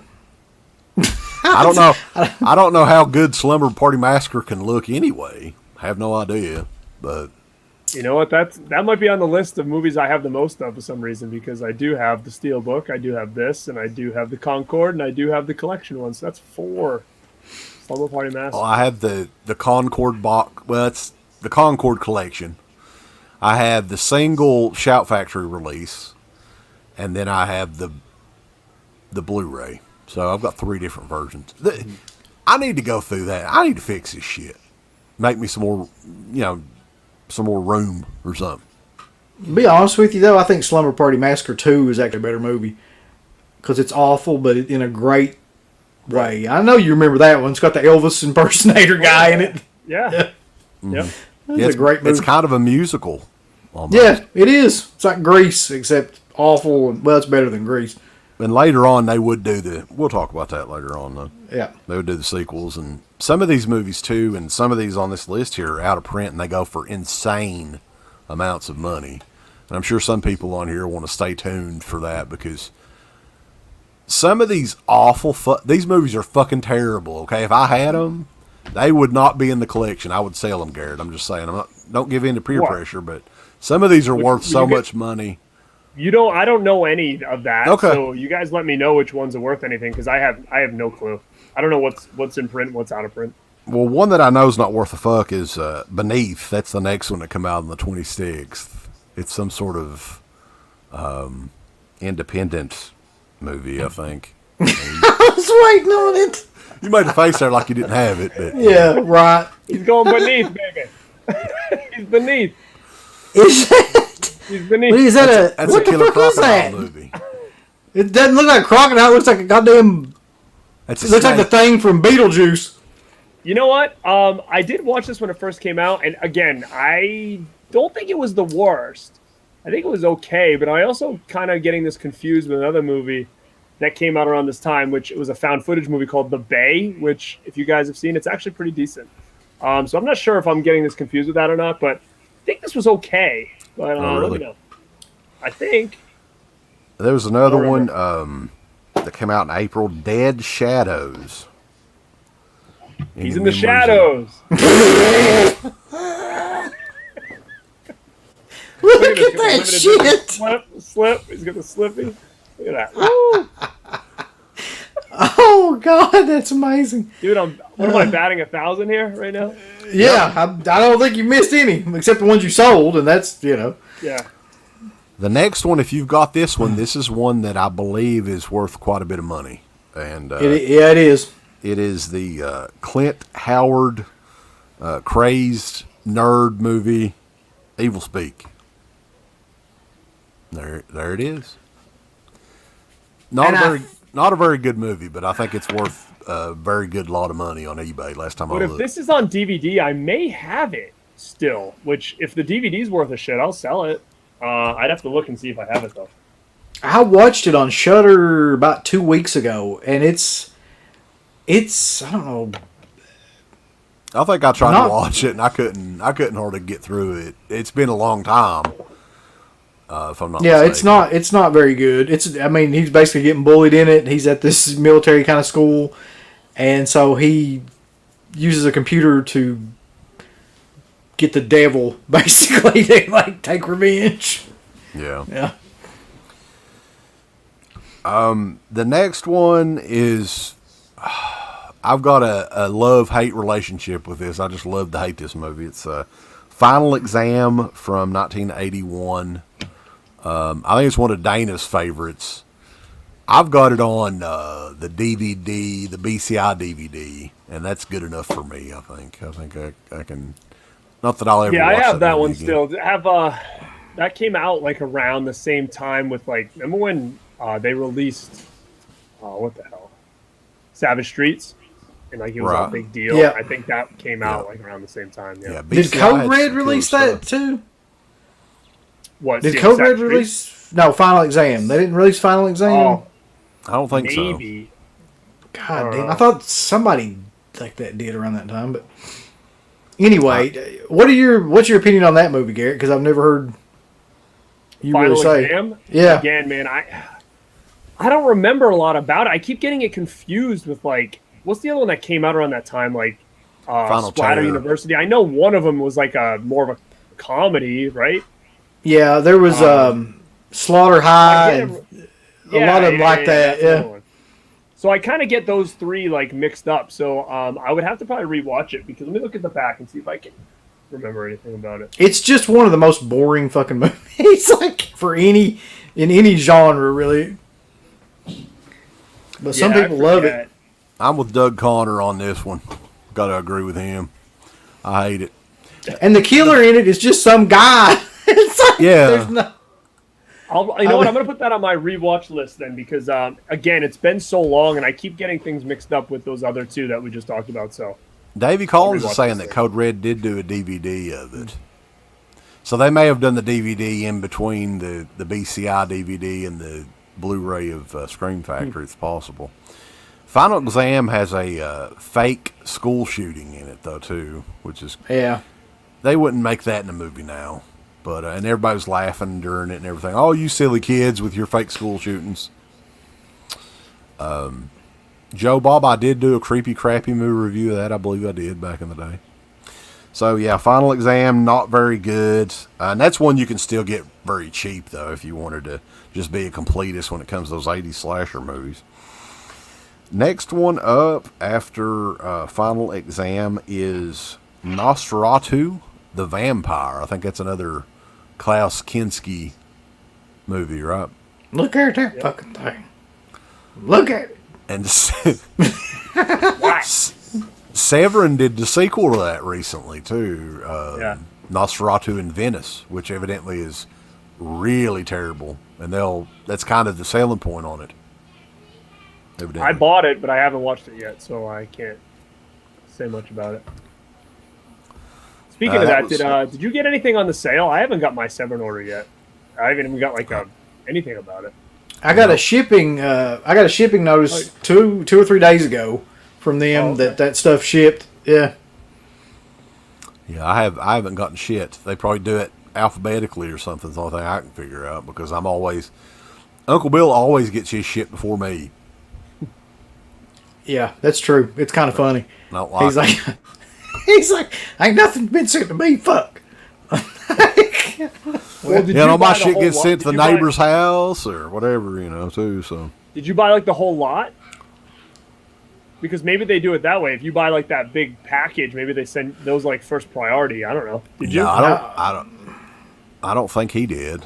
No, I bought 3. I bought 3 movies in that sale. Oh. All right. And I don't know what the deal is. Maybe they do it alphabetically. I don't know how they sort that shit. Yeah.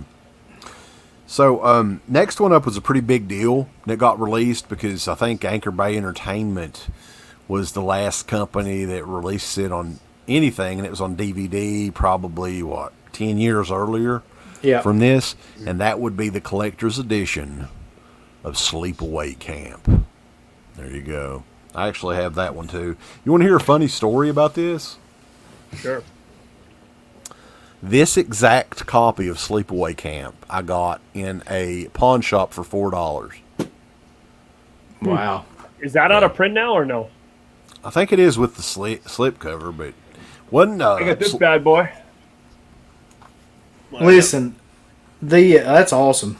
The friggin' cool.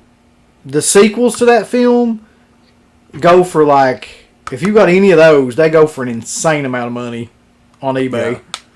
Yeah, with or without the slip cover, actually. The slip will probably add another $50 onto it, though. Yeah. What about if you have the slip and the poster? A lot more or no? Oh, yeah. Let me tell you something, too.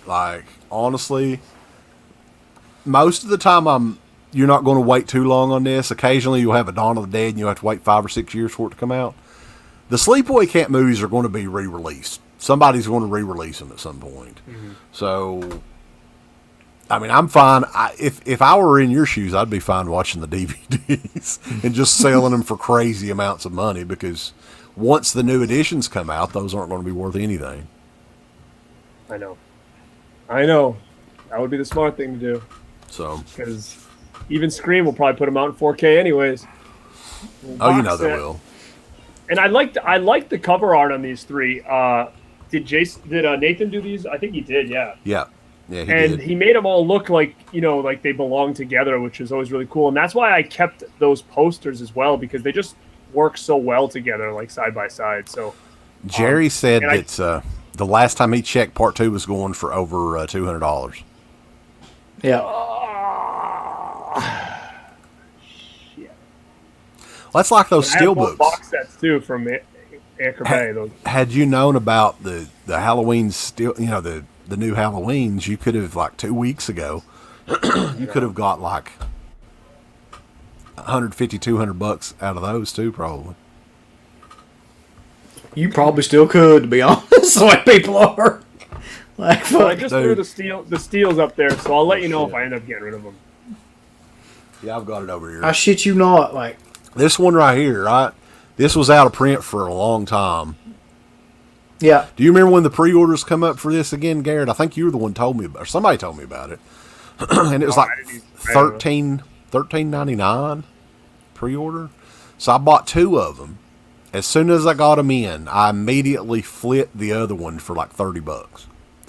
So people are stupid. I mean, hopefully, like the steel books on that you've got on eBay will sell for you, because most of these people, I don't know what it is, they don't look on other websites. I don't know. This right now is $13 and something, and I just sold it to somebody on eBay for like $30. Ken Carlson just said 1 through 3 with slips is going for $375 on eBay. Oh my god. Yep. Let me tell you an interesting story though about Pamela Springsteen, since we're on the topic. Back in the day, we tried everything in the world to get her to do an interview for the show, because she has a photography website where I guess that's what she does now. She's With an email on it. Yeah, well, she's also Bruce Springsteen's sister, which I guess means she doesn't have to do anything. And we sent, I don't know how many different like emails to her over time, probably like 20 or something like that. And she just has absolutely no interest in talking about any of that stuff. As a matter of fact, you don't ever see anybody talk to her about those movies. Like, she didn't do anything for those Blu-rays, did you? No. Video Man Gizmo is from fucking Norway watching us, Uncle, but we're in Eastern Kentucky. And Can I ask where the people Norway. on here are from? Well, me and Uncle Bill is from Appalachia, deepest, darkest Eastern Kentucky. I'm from the Northeast, little itty bitty Rhode Island up here. You can drive across the state in what, half an hour? Yeah, 40 minutes, man. 40 minutes. I don't know. I'm just guessing. I know it's That's small okay. state. It's true. 40 You can minutes, drive across the I can go- fucking state in 40 minutes.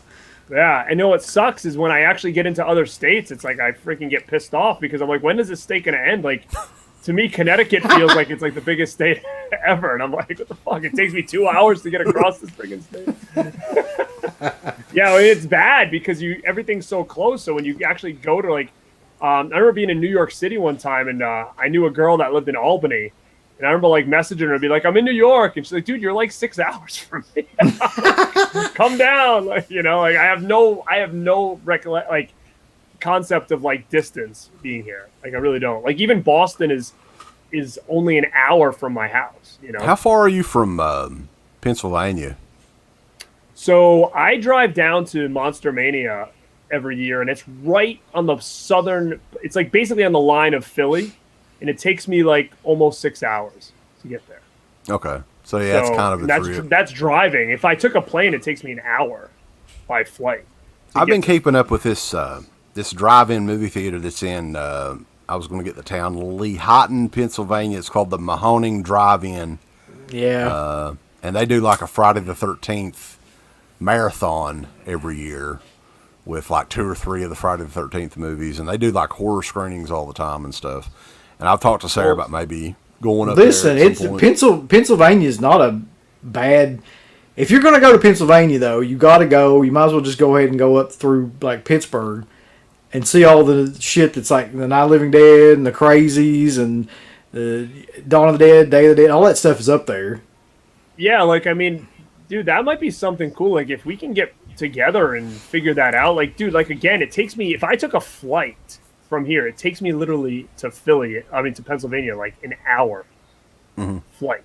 You know, it'd probably take me to get to Pittsburgh. It might take me like 7 hours, 8 hours, but I could easily just fly down there in an hour and meet up. So just let me know if that ever is something people want to do.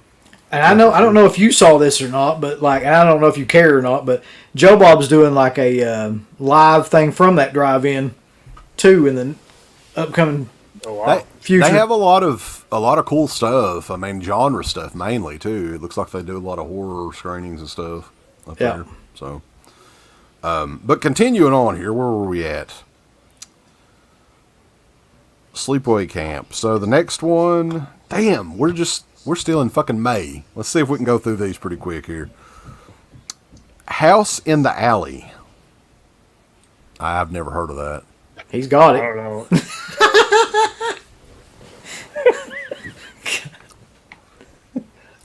No idea. I don't think I've ever watched it. Can't tell you about it. This one right here is kind of, they come out June the 3rd, Ravenous, starring Guy Pearce, David Arquette. It's Kinda set not around bad. Set around the Civil War era or something like that. Yeah, it's actually pretty good. It was the first time I'd ever seen it was when I bought this. I only watched it once, but I can remember liking it when I did watch it. So if anybody knows about that one, let me know what you think, because I did enjoy that one. I don't think I've ever seen it. That's one that I have never seen, I'm pretty sure. I hear good things about it though. Like a lot of people think it's a cult classic, but I've never seen it. What about this one, Garrett? The Monkey's Paw, baby. I got that little monkey hand over here. What a cover. Yeah, look at that. Look at that little hand. And it even has a suitcase. I don't know what this is about either. Wait, let me see if it's open. It's about a monkey's paw. I don't remember it. Davey says that one's worth watching. Or maybe he's talking about Ravenous.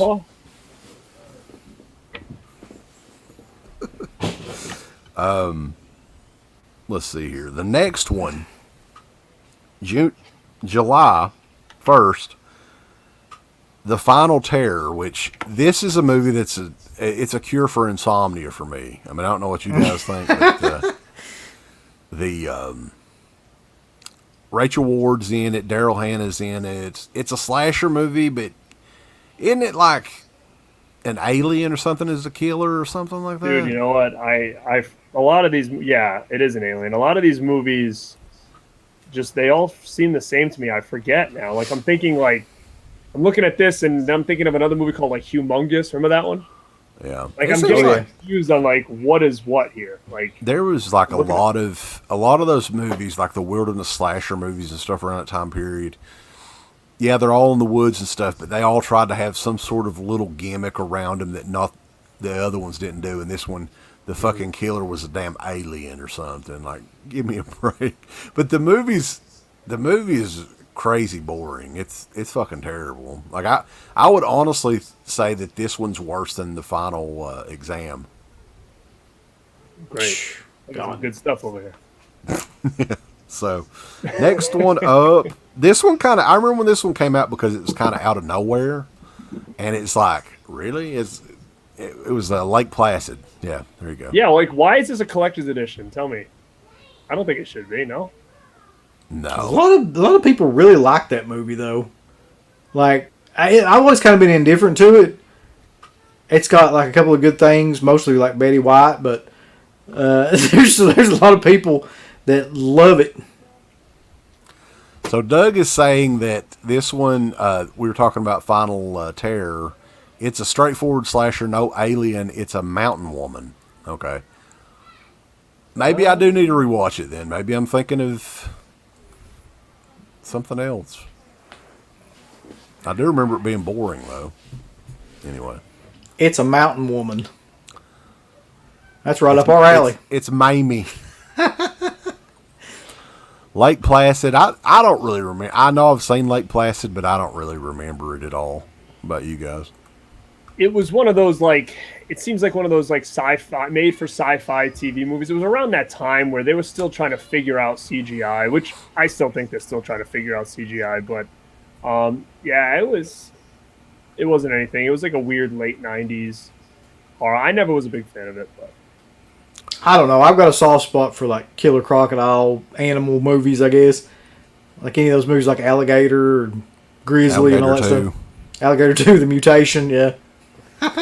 Actually, did you ever see a movie? Let me talk about this really quick with that. You just said that. I'm looking to see what company put it out. Oh, my God. It was called Roar. So who put that out? Did you ever see that? It's out on Blu-ray. Roar, and roar. It's crazy. It's like literally like look up the trailer and check it out on the trailer. It's like legit animals that like attack people like in it. Like they use like real lions and shit. It's crazy. What the fuck? So is it like a documentary or are they just putting like footage in there? It's like it's a movie and they put like lions in this like I don't know, they like enclosed them in this thing and they like had the people like piss them off and shit and like they were attacking them and there was like people that really got hurt, animals who really got hurt. What? Yeah, making it. So somebody put it out on Blu-ray. I own it. I'm just trying to think who put it out. It might have been like Olive maybe or something, but I would definitely look that up. Look up the trailer at least just to check it out. Did either of you guys see it? Reminded me of that documentary Grizzly Man. Have you all seen that? Oh yeah, I never seen it. Timothy Treadwell or something like that. You got to check that one out because the audio of that surfaced on YouTube a few years ago. I don't want to give it away or anything, but this guy's he was one of those crazy animal activist nut guys, but just for mainly grizzly bears. And this documentary follows him around it. He eventually gets eaten by one of the grizzly bears, and there is footage. I don't know if it's footage or just audio of it, and you could hear it. Yeah, it's holy shit. Where can I see it? It's a pretty big documentary. Yeah. I think it was up for it's probably about 10 years old at this point, or maybe even older than that. But you should be able to stream it, go on like Yidio or something like that, and type it in. It should be on one of those sites.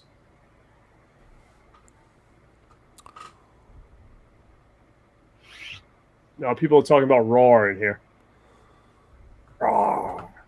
So, yeah, Lucio Inferno. This was the next one that I was going to bring up.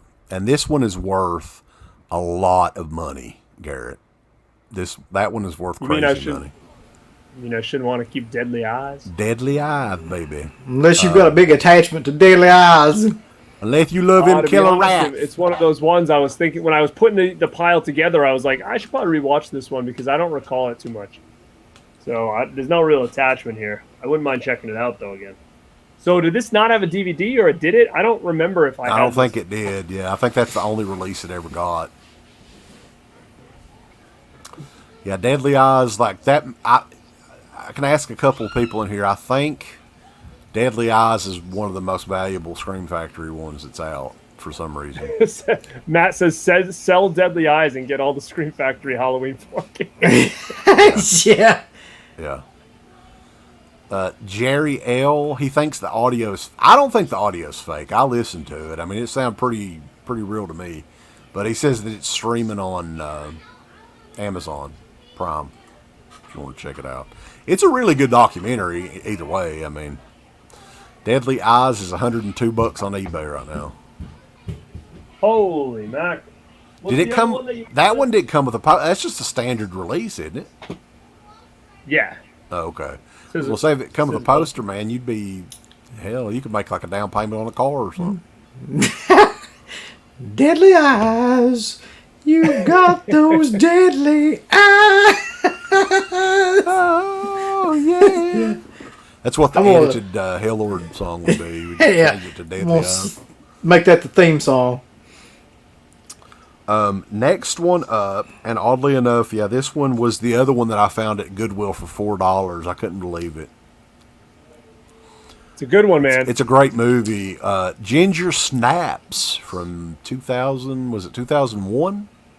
2000, around that time frame there. 2000 movies. Yeah, it's 2000. Yeah. I love Ginger Snaps, man. I remember when I saw this, I was like obsessed with this movie, and I actually even liked the sequels and stuff too. But it's been a long while since I've seen it. Talk about a movie. Catherine Isabel there for a while. Talk about a movie that came out of nowhere too. Like there wasn't anything like that in 2000. Like it was Canadian, which explains a lot, I guess, because nobody in the U.S. was making any kind of movies like that. Right, and this was a weird time for horror too, right? Around the year 2000.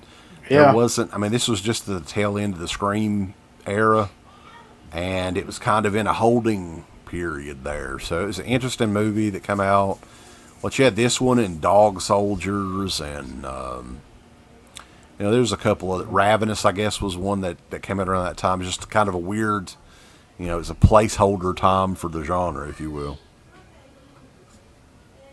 Yeah. When did Bad Moon come out? Because that's the only other werewolf movie I can really remember from the 2000s. I think that was like 90s, yeah, 2000? that was like 96, 97, something like it was that. I thought it was 90s, but I could be wrong. It's a good one though. I like Bad Moon. It's Yeah. got Dennis the Menace in it. Does it? Yeah, the little boy that plays Dennis the Menace is in it. And I didn't know the that. live action. Yeah, he was a little bit older, but Next one up is Phantom of the Paradise from August the 5th. I know nothing about this movie at all. Dude, no, this is a good movie. You don't know this? Is it really? Oh, I've never seen it. It's like a musical kind of, but it's cool. It's about this guy. He's like a music artist, but see that guy there with the mask? Mm-hmm. Actually, what does that remind me of? I just said something about it. Oh, when I reviewed that new zombie movie with Batista, I said the main zombie looked like Phantom of the Paradise. But yeah, if you guys haven't seen this, definitely recommend it. I'm gonna see, dude. I might have the DVD still. If I do, I'll send it to you. I don't know how I've seen that movie, but I have, and like something in it, like he writes the songs, but the company rips them off or something like that, so he becomes like he's like a the real Phantom guy. Yeah, exactly. They think they kill him, and then he kind of comes back as like this like Phantom character, but it's cool. It's like about a music industry that basically takes this guy's music and then runs with it. So I think you'd really like it. Let me check and see if I still have it on DVD. If you want it, you can have it, unless this thing's still in print. I don't know. Cool. Yeah, I mean, I've heard of it. I don't think I've ever watched it, though. But the same day as that is Without Warning, the 1980 is a Blu-ray DVD combo, released August the 5th. Any memories from that one? I had this Anchor Bay. I think Anchor Bay had this one, I believe. And it was kind of one of those ones that was a little bit rare. It was one of those ones that people were really kind of sought after. But I'm just looking at it's been a while since I've seen it. I'm looking at the alien on the back. Look at this. That looks like somebody on meth here in Eastern Kentucky. Yeah. Well, some of that crystal meth, Daddy. Another one that I fucking love the artwork on this, and this is another one. Nathan Thomas Milner, man. Like, he hits it out of the park every freaking artwork that he ever did. And I actually pulled this one out here, too. Motel Hell. There you go. I keep plastic on mine so you can see Garrett's better. That's a great movie, though. I don't like. You got to think that movie came out the same year as Friday the 13th, and like there couldn't be two different styles of movies. But there's something about it. Like, it's batshit crazy, but great at the same time. There's the whole idea behind it too. Mm-hmm. I've probably seen it. I don't know. 50 the old times. Man in it, that Rory Calhoun, is that his name? Calhoun, something like that. He is the star of the movie. And him and his wife, or his sister, his wife, I can't remember. I can't either. But sister? Yeah, their banter back and forth, and just his character in general, and just kind of the tongue-in-cheek nature of the whole movie. And I love the way it's shot. Very underrated movie there. And I don't remember that when I was growing up. I don't know when I saw it. It might have been MGM, I think, did a DVD of it or something like that. Yeah, that's when I Maybe saw it. I actually didn't see it until like I got the DVD from MGM like way later. Was it one of those like midnight movies or something? Oddly enough, the artwork, like, I almost thought that I had seen it, but I was thinking of Mountaintop Motel Massacre. So it wasn't Motel Hell. But that edition's awesome. That's a killer movie. I think it's still in print, if I'm not mistaken. I don't think that's one that goes for crazy money. But next one, Leviathan. That's another kind of odd one that Scream Factory went after. That one came out the next week, August 19th. Peter Weller! Yeah. Any Leviathan. I get that one mixed up. I can't really recall. I agree. There's Leviathan, the Abyss, Deep Star 6. Deep Star 6. Yeah. I always get that mixed up too. Yeah, the Deep, there was like so many of those at the time. I got them confused too. Let's see here. Douglas is wanting to do a remake. I think a remake of Motel Hell would be killer, actually. Like, because that's a movie that not too many people know about, and it's a good concept. I think it'd work. What goes for big money? This Leviathan, big money. Look it up. I'm not really sure about Leviathan because that's one that I don't know if I've ever really looked up. But yeah, John knows his shit, so it probably is. Yeah, $100 all day long. Hey, sorry. There's your 4K set. Yep. That's it right there. You can buy us all like one with those. Big money, Matt. Yeah. The next one up, August 26, 2014, The Legend of Hell House from 1973. I think that's Roddy McDowell. I think I have that one too.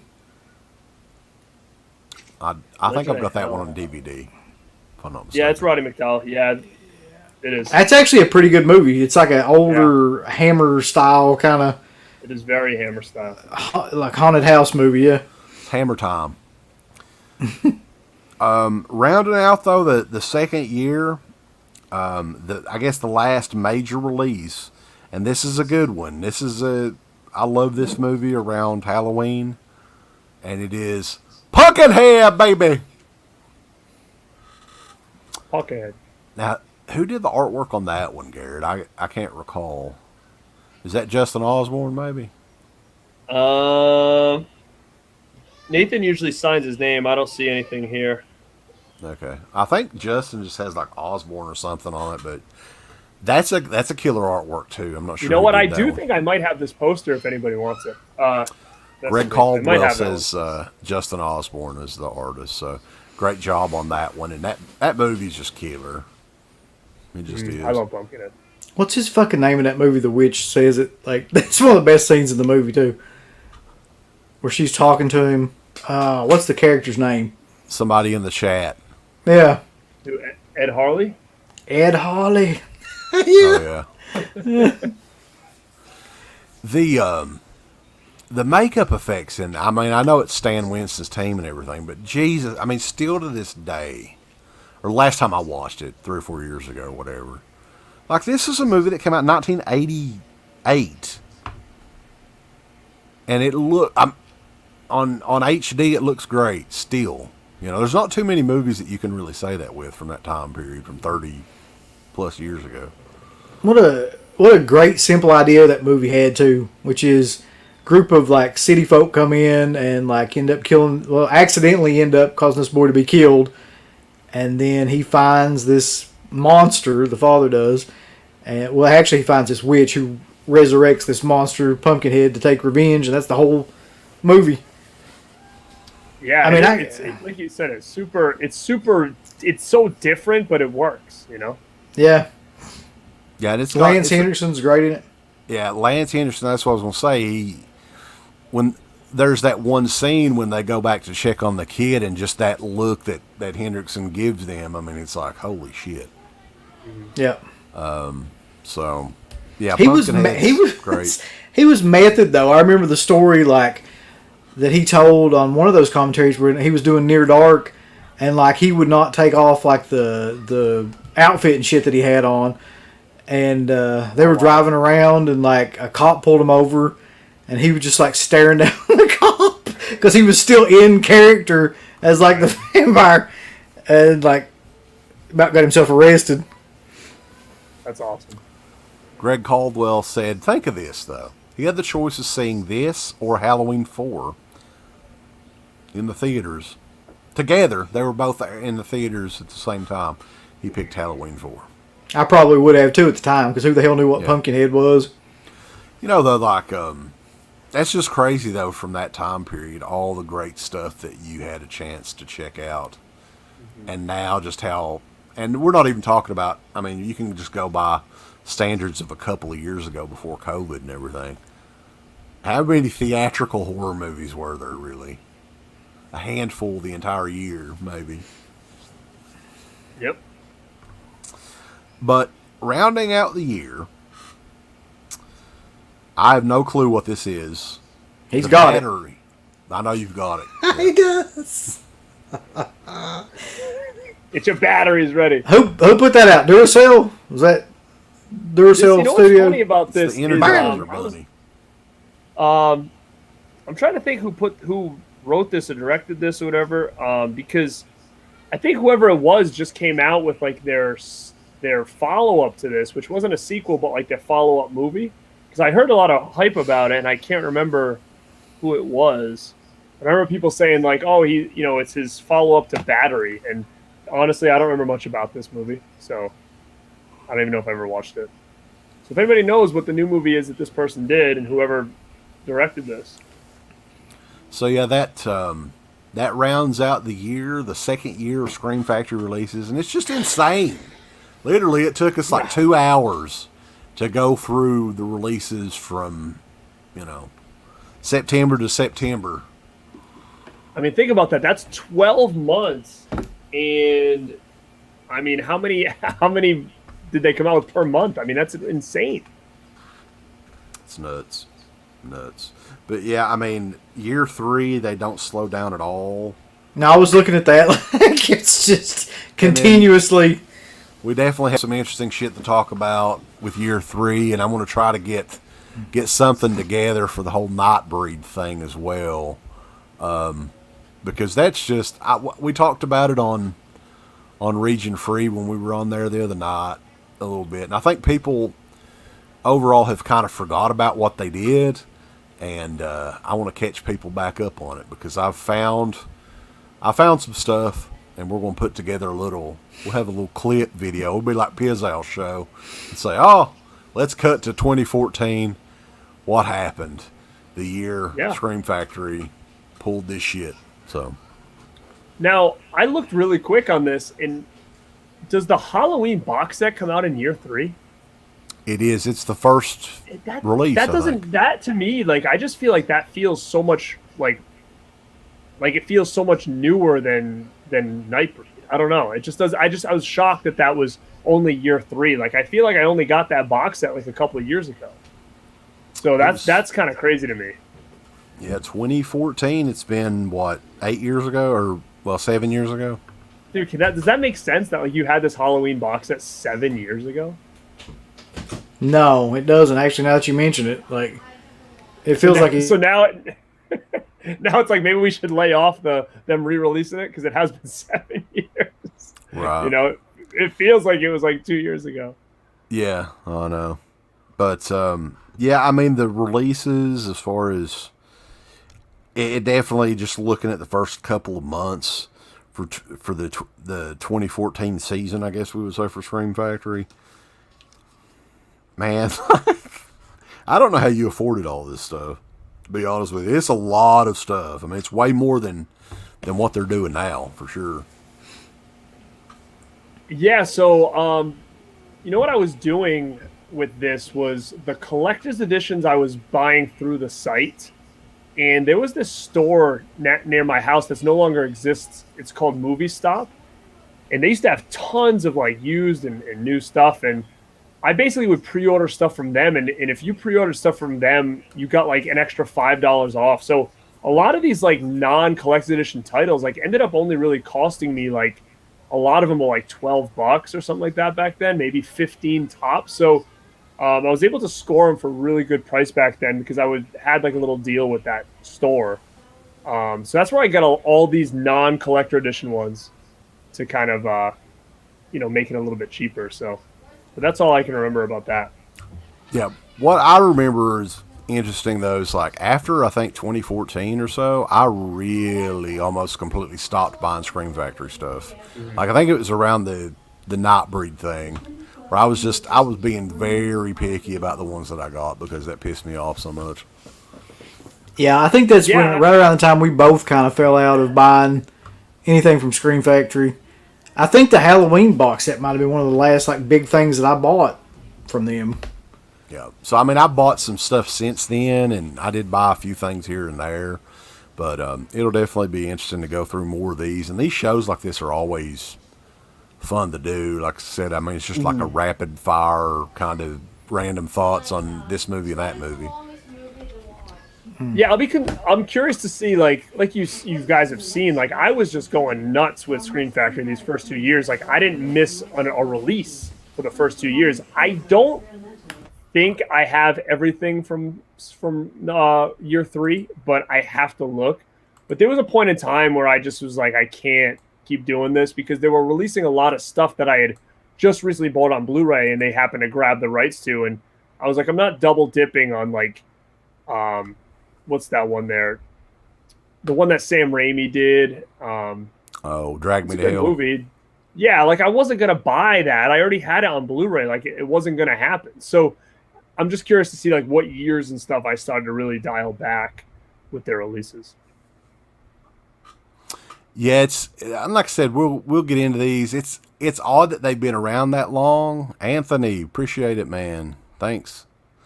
For the super chat, brother. The years as they go along, though, obviously, like they may be shorter and shorter. Maybe we can get a couple of years in. Mm-hmm. Because honestly, from like 19 on, I don't think they're really releasing nearly as much stuff as they did in the first 2 or 3 years. So we'll just have to look at that. And but yeah, I mean, these shows are always fun to do, and definitely may think about doing some other companies down the line too, and see how that goes. I know somebody mentioned Arrow Video. That'd be kind of a cool one. I know that we may not have all those, but it'd still be fun to talk about. Yeah, and they don't release as much as Scream Factory did either. So, you know, I've definitely got all the big ones from Arrow for sure. But, yeah, I mean, and come to think about it, Vinegar Syndrome is kind of on that same path. Like, dude, like, what do they release, 4 a month? Is that, like, kind of their thing? Like, that's a lot of titles for the year. You know? Vinegar Syndrome is basically doing what Scream Factory did. I think now, like, and they're going to do the same thing, though. They're going to run out of shit to do. That's eventually. Like, what is that, like 60 titles for a year? I mean, that's a lot. That's a lot. Well, I think that they've already started to slow down a little bit because they're making, what they say, December and June are going to be like partner months where they're not releasing anything new, and they're having like a sale on some of their partner titles or something like that. So they're already starting to slow down a little bit.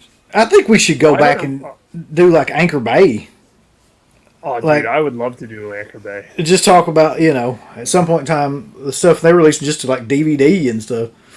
Because that was the first editions of a lot of that stuff I ever bought or watched.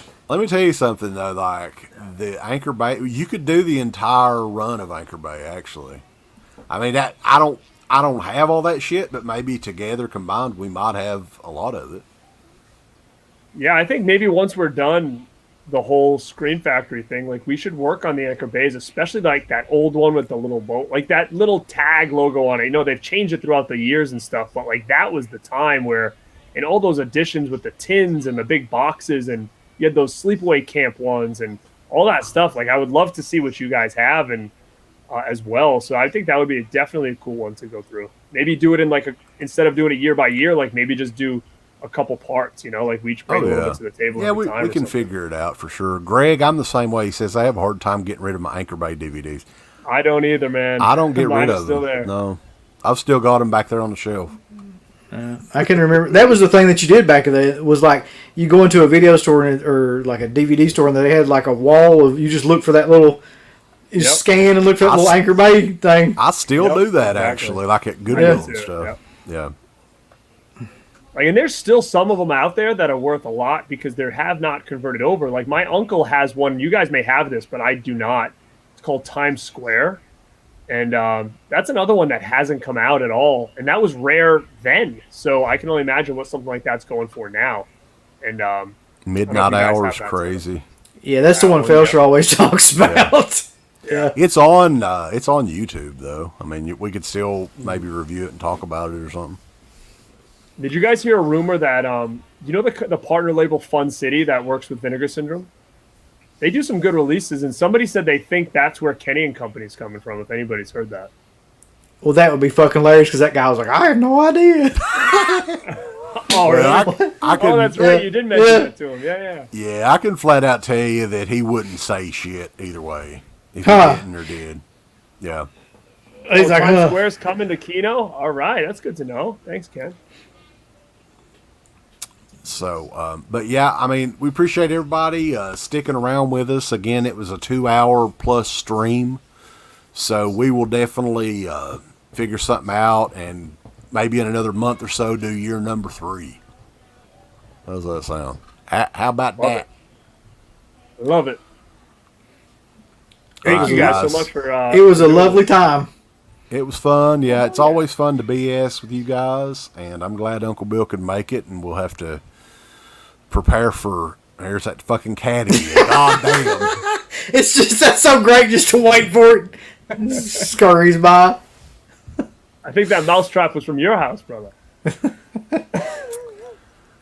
So, yeah, we appreciate everybody checking us out. Garrett's channel, Born to Be Rad, the number 2 BE Rad. Check it out. Got a lot of good stuff on there. You were on Pizzal's channel the other night as well, right? Mm-hmm. Mm-hmm.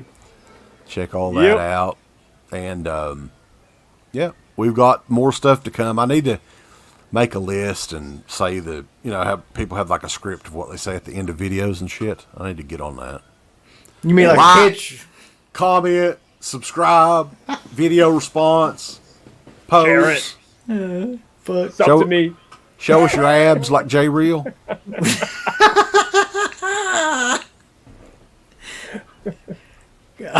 You send those pictures, Steve, before he goes to bed every night. Don't you?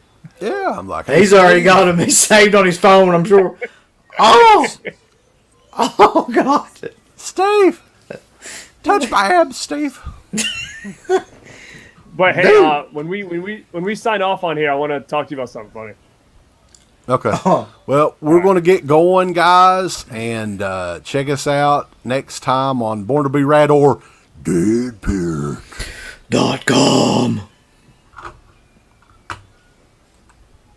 Thanks, guys. Right here.